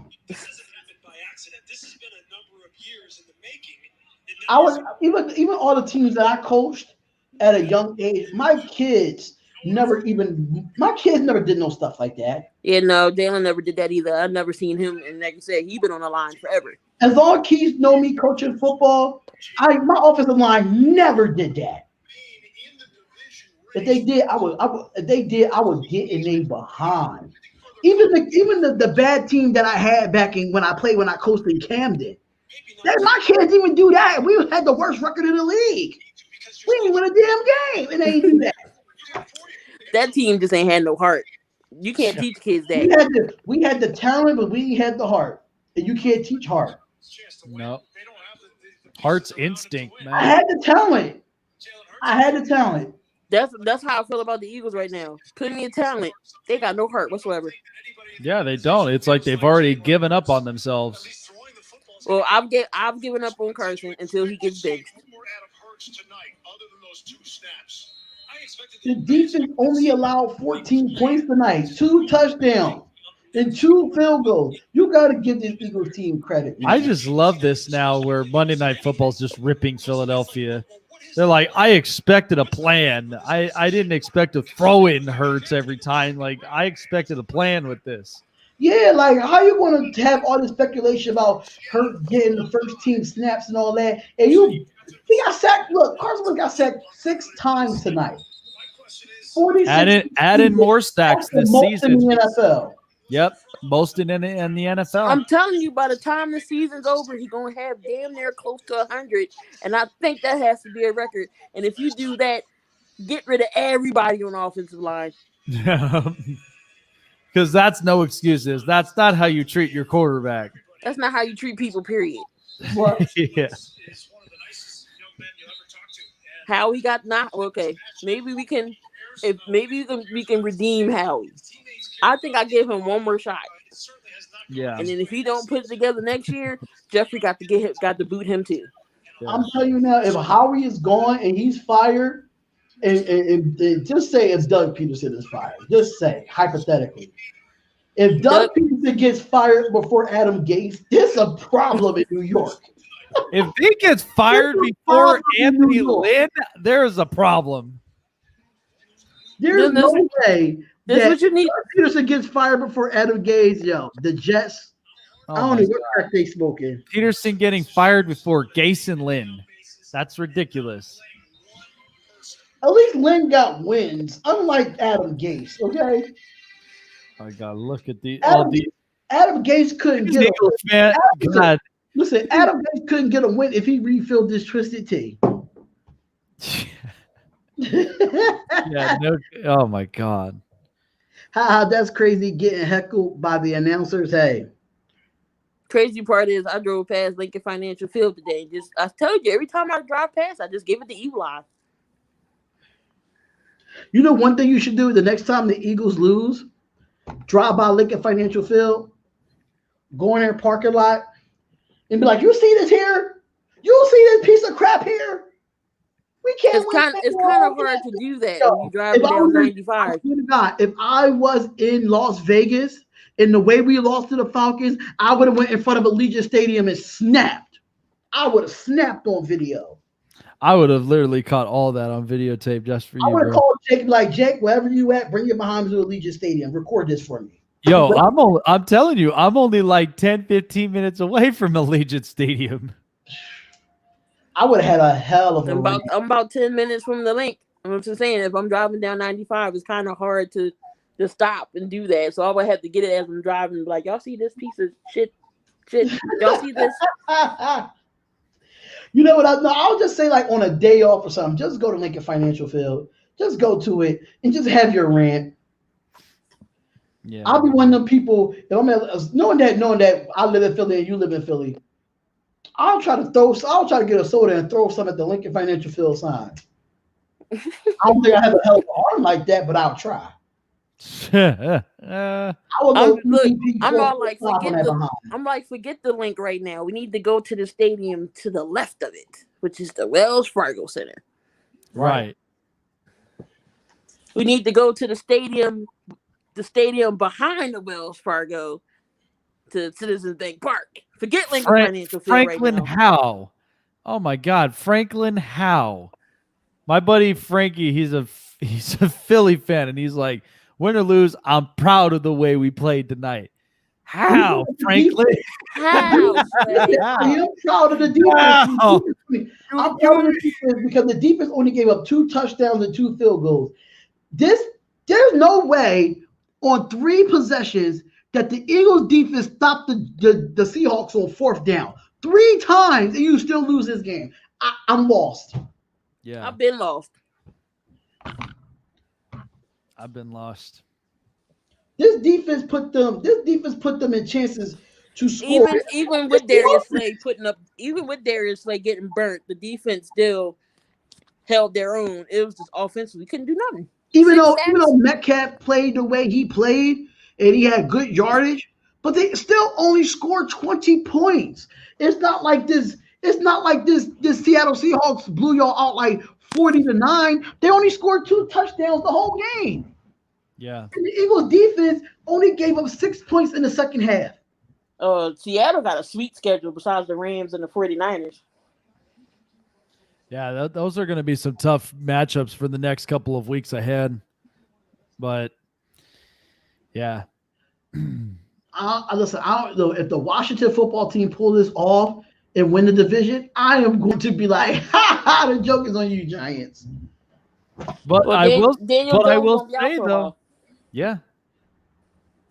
say, though, the Giants, I did not expect the team to get better. I did not expect them to get better, but I did. How? It was a lot of games. It was a lot of games that the Giants lost in the beginning that was winnable games. Dude, I was scared of the defense. I wasn't sure how the defense was going to play. But I was thinking like, okay, it's early in the year. I think this team is going to click. Yeah. And they started to. Yeah. I mean, they did lose Daniel Jones to a hamstring injury, but he's not out for the year or anything. But guess who they got starting? Don't say if y'all know. Colt McCoy is the starter for this Sunday. Oh, we are seeing the revival of Colt McCoy. Oh, now I got to pick him up. Yeah. I love that kid. I watched him at Texas. He was the backup for Vince Young at the time. Hell yeah. Myers with the field goal and it's good. Yep, 23-9. So technically the Eagles defense only gave up 9 points in the second half. There is nothing that is badass than somebody playing in Texas and your name is Colt McCoy. Like, I'm telling you that right now. Like, your ass better be gunslinging in Texas. DK Metcalf, 10 receptions, 177 yards on 17.7 per catch. I need to see how many points he gave me in fantasy. Hold up. I can look for you real quick. Bees in the trap. Bees in the trap. 105 left in the fourth quarter, ladies and gentlemen. Hit the like button and subscribe to the Chintu.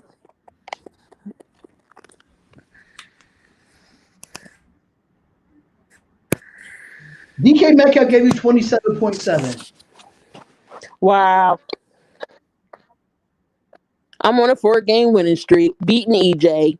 Wow, EJ should have played Landry. Landry had 28.3. He had 8 receptions for 153 yards and a touchdown. Hey, absolutely patriotic. Thank you so much for jumping up on me. We really do appreciate you coming on.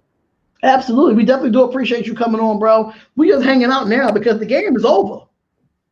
Yep. Sums up Philly in a heartbeat. I swear to God, if we go out and if the Eagles, if the Sixers look like the Eagles this year, I'm a snap.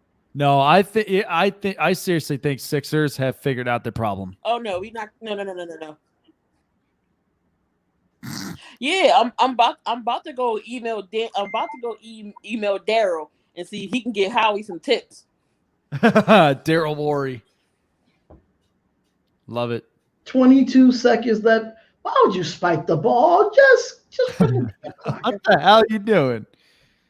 We're tired of this. We get it, Carson. Number one, this should be 23-10 because Jake Elliott missed the field goal. But okay. Listen here. Okay, listen. Nothing against this, Darion, but I'm getting tired of everybody using the damn kicker as an excuse. Damn it. It ain't just a damn kicker, dude. It really isn't just a kicker. It'll be 23-10 if he would have made a field goal. That's all I'm saying. I don't care, bro. Foles wouldn't have did no better with this offensive line we got. So I'm tired of the Foles. You should have kept Foles. And the Eagles score, ladies and gentlemen. Enough of this. Enough of this Nick Foles, Carson Wentz bullshit. I'm done here. Because the way this offensive line, Nick Foles would have been sacked too. No, 33-yard reception How many times do I have to say that Nick Foles already had his opportunity? What did you do? You chased the money in St. Louis and you went to shit. Stop it. Ours was 23-15. 23-15. The O-line sucks. It really does. Yeah. Carson, did you really just throw that damn ball? And Richard Rodgers went up and got it. Holy shit. And they going for a 2-point conversion with 12 seconds left.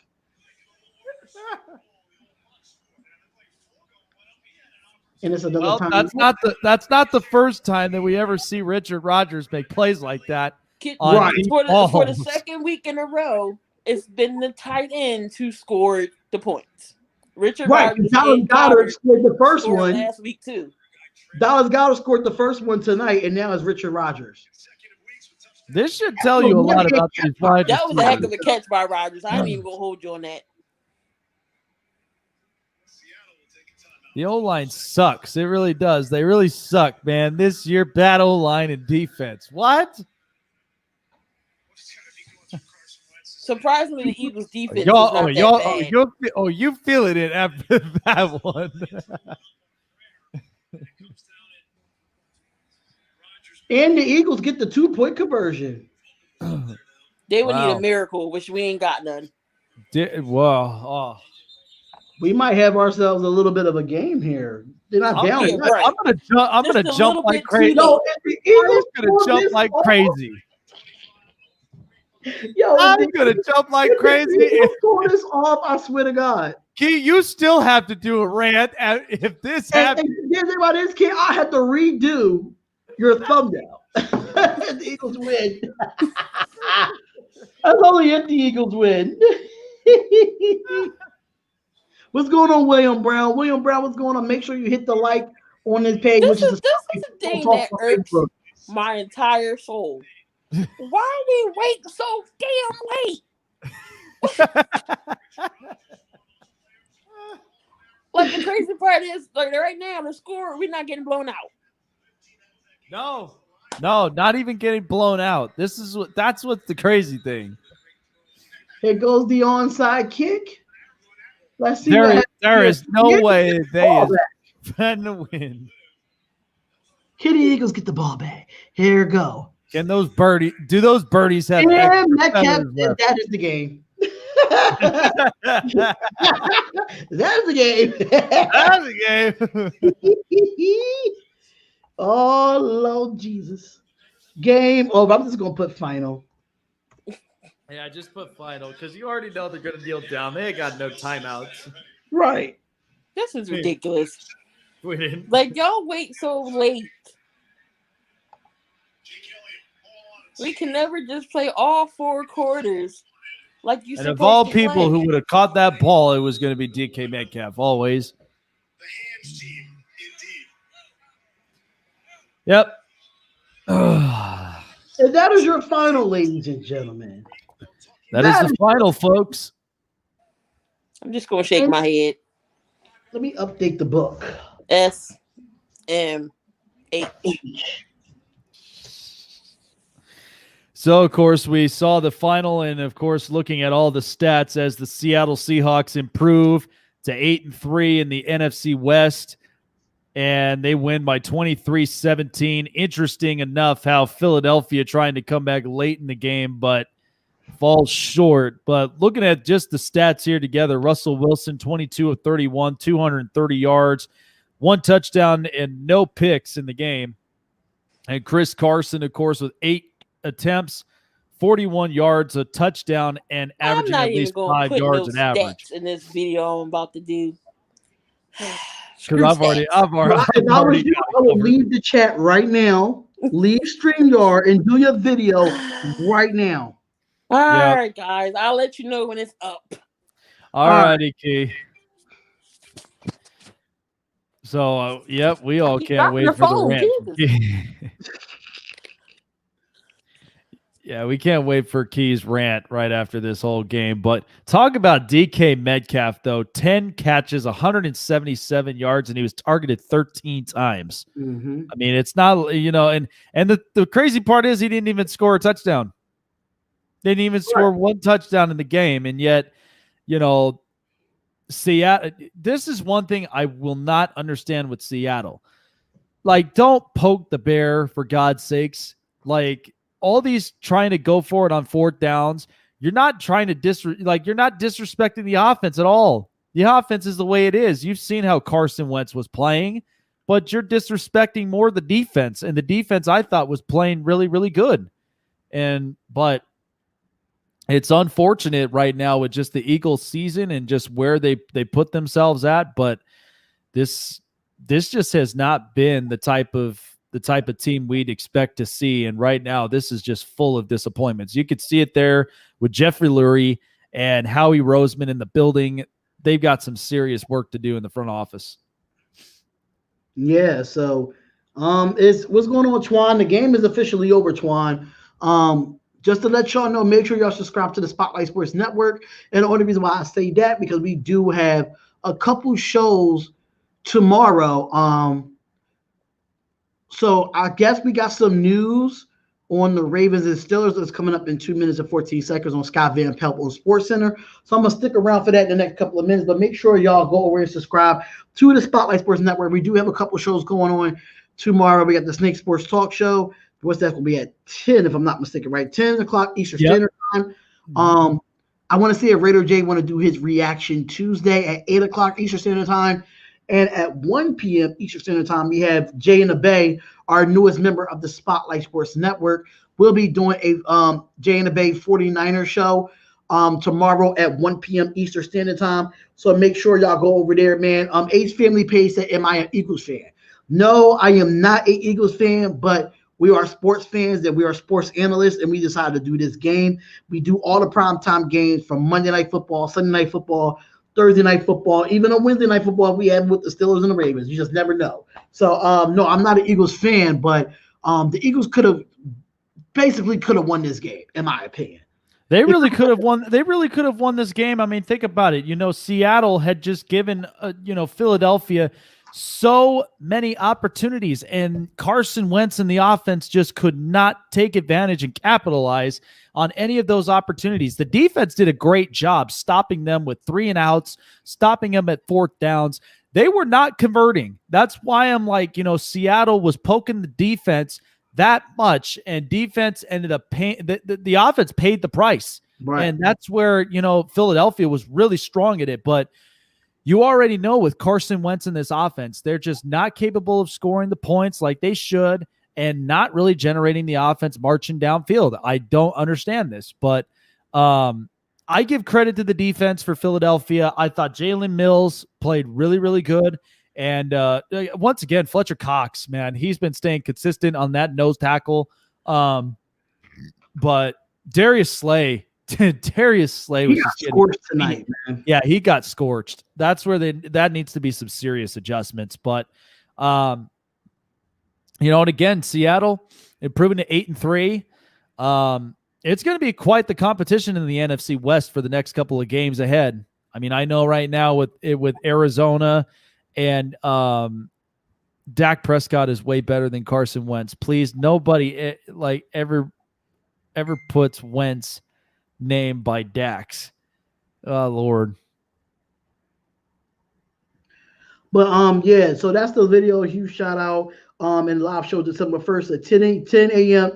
Pacific time, 1 p.m. Eastern Standard Time. We'll be there. I'm gonna follow you. If y'all want to follow Twan, make sure y'all follow him on Instagram. If y'all big Carolina Panthers fans, if y'all do want to go over there and follow him, definitely is shout out to Twan, man. Follow him on IG at the real Twan Don. Ace Family Page says Dak Prescott is way better than Carson Wentz. Please, nobody ever put Wentz name by Dak. I'm not going to have. I'm not going there. I am not going there. When it comes to stats, this year Dak was having a better year than Carson Wentz this year. Yeah. Now I can say he was, but the Cowboys are accident waiting to happen. Yeah, I mean, I mean, nothing. Prayers to Dak Prescott. We didn't want to see him go out that way, but it happened. But here's the problem: the Cowboys, they're living in Jerry's world, And the fact of the matter is, you pay Zeke, you pay Amari, you pay Jalen Smith, you pay Tyron Smith, you pay all these guys, but yet you don't pay Dak, and that's going to end up paying the price for you. And that's where. Yeah, that's where now, now they come out publicly and they say, oh, Dak Prescott's the future. Really? If he is, then show me the money. Pay him. If that's how you feel about Dak Prescott, then pay him the money. If you're not going to pay him the money, that's going to show you your true colors. You know what holds Dak Prescott down from the Dallas Cowboys? He has no defense. But he's got no offensive line either. This offensive line is expired now. I mean, since Travis Frederick. It is. Yeah. Since Travis Frederick retired and Zach Martin hurt again, that's it. The line is depleted this year. Yeah, it's depleted. Oh, God. Dalton is an aged quarterback. Yeah, dude, he's always been beige water pistol. I'm sorry, man. He has always been. Andy Dalton, he was on a bad Cincinnati Bengals team for his career. He tore his ACL there, just exactly what happened to Joe Burrow. Yep. The same thing. He was in a bad organization with Cincinnati, and then he goes into a bad situation with Dallas. I'm sorry. You got all the weapons in the world, but your defense stinks. And this is where you kind of have to think about some of these teams that have been struggling. I mean, look at it. I mean, Philadelphia right now at their record right now with 3-7-1, and you're looking at inconsistencies with Carson Wentz, Doug Peterson. I'm not sure with all these play calls, but the Philadelphia is way too much stuck in the past. There's too stuck on the win in Super Bowl 52, and since then, they haven't improved anything. And that's what kind of is terrible of that. Dak, the Dallas Cowboys, they're all living in Jerry Jones's world. Why the hell did you need CD Lamb? Why the hell did you need to draft a wide receiver as if a wide receiver was going to fix your problems? I disagree. I feel like offensive line or defense, like I said, Byron Jones after walking, your corners are exposed. Your corners are exposed. They can't keep up with some of these wide receivers, and that's going to pay the price. The Chargers, Justin Herbert is too good of a quarterback to be playing 3-8. They're too good of a quarterback to be playing 3-8. Mm-hmm. And then you've got Denver that, honestly, they're not sold on Drew Lock. And now after just this COVID hitting, now they paid the price because all quarterbacks were hit with COVID. And that's what paid the price for Denver. They're not sold on it. They're not sold on it. The Jets, they're still holding on to Adam Gase. Jaguars right now fired their general manager, and they are just as terrible of an organization because they care more about wrestling. And, it's crazy things. It's crazy things all happen. Everybody, as I said before, even in life, we're all having 20/20 vision on seeing the real issues on all of our problems. We're seeing the same thing with 20/20 visions in all of the NFL teams as problems. And I better hope that they actually get it. And so Yeah, it's just been crazy. But I mean, if you wanna sign us out, because I mean, we almost at the 3:30 mark on this thing, man. oh yeah, I'm definitely signing this out, man. But first and foremost, thank you everybody for joining in here on a great night on Monday night. Once again, the final score: Seattle wins 23-17 over the Philadelphia Eagles. Real quick on a couple of things. We have a couple of announcements, but first and foremost, if you haven't checked it out already, we've got some hot deals on merchandises from hats, masks, t-shirts, and hoodies for the cold season. Check us out at the SpotlightSportsNetwork.com/merch. Here's all you got to look at here at the merch.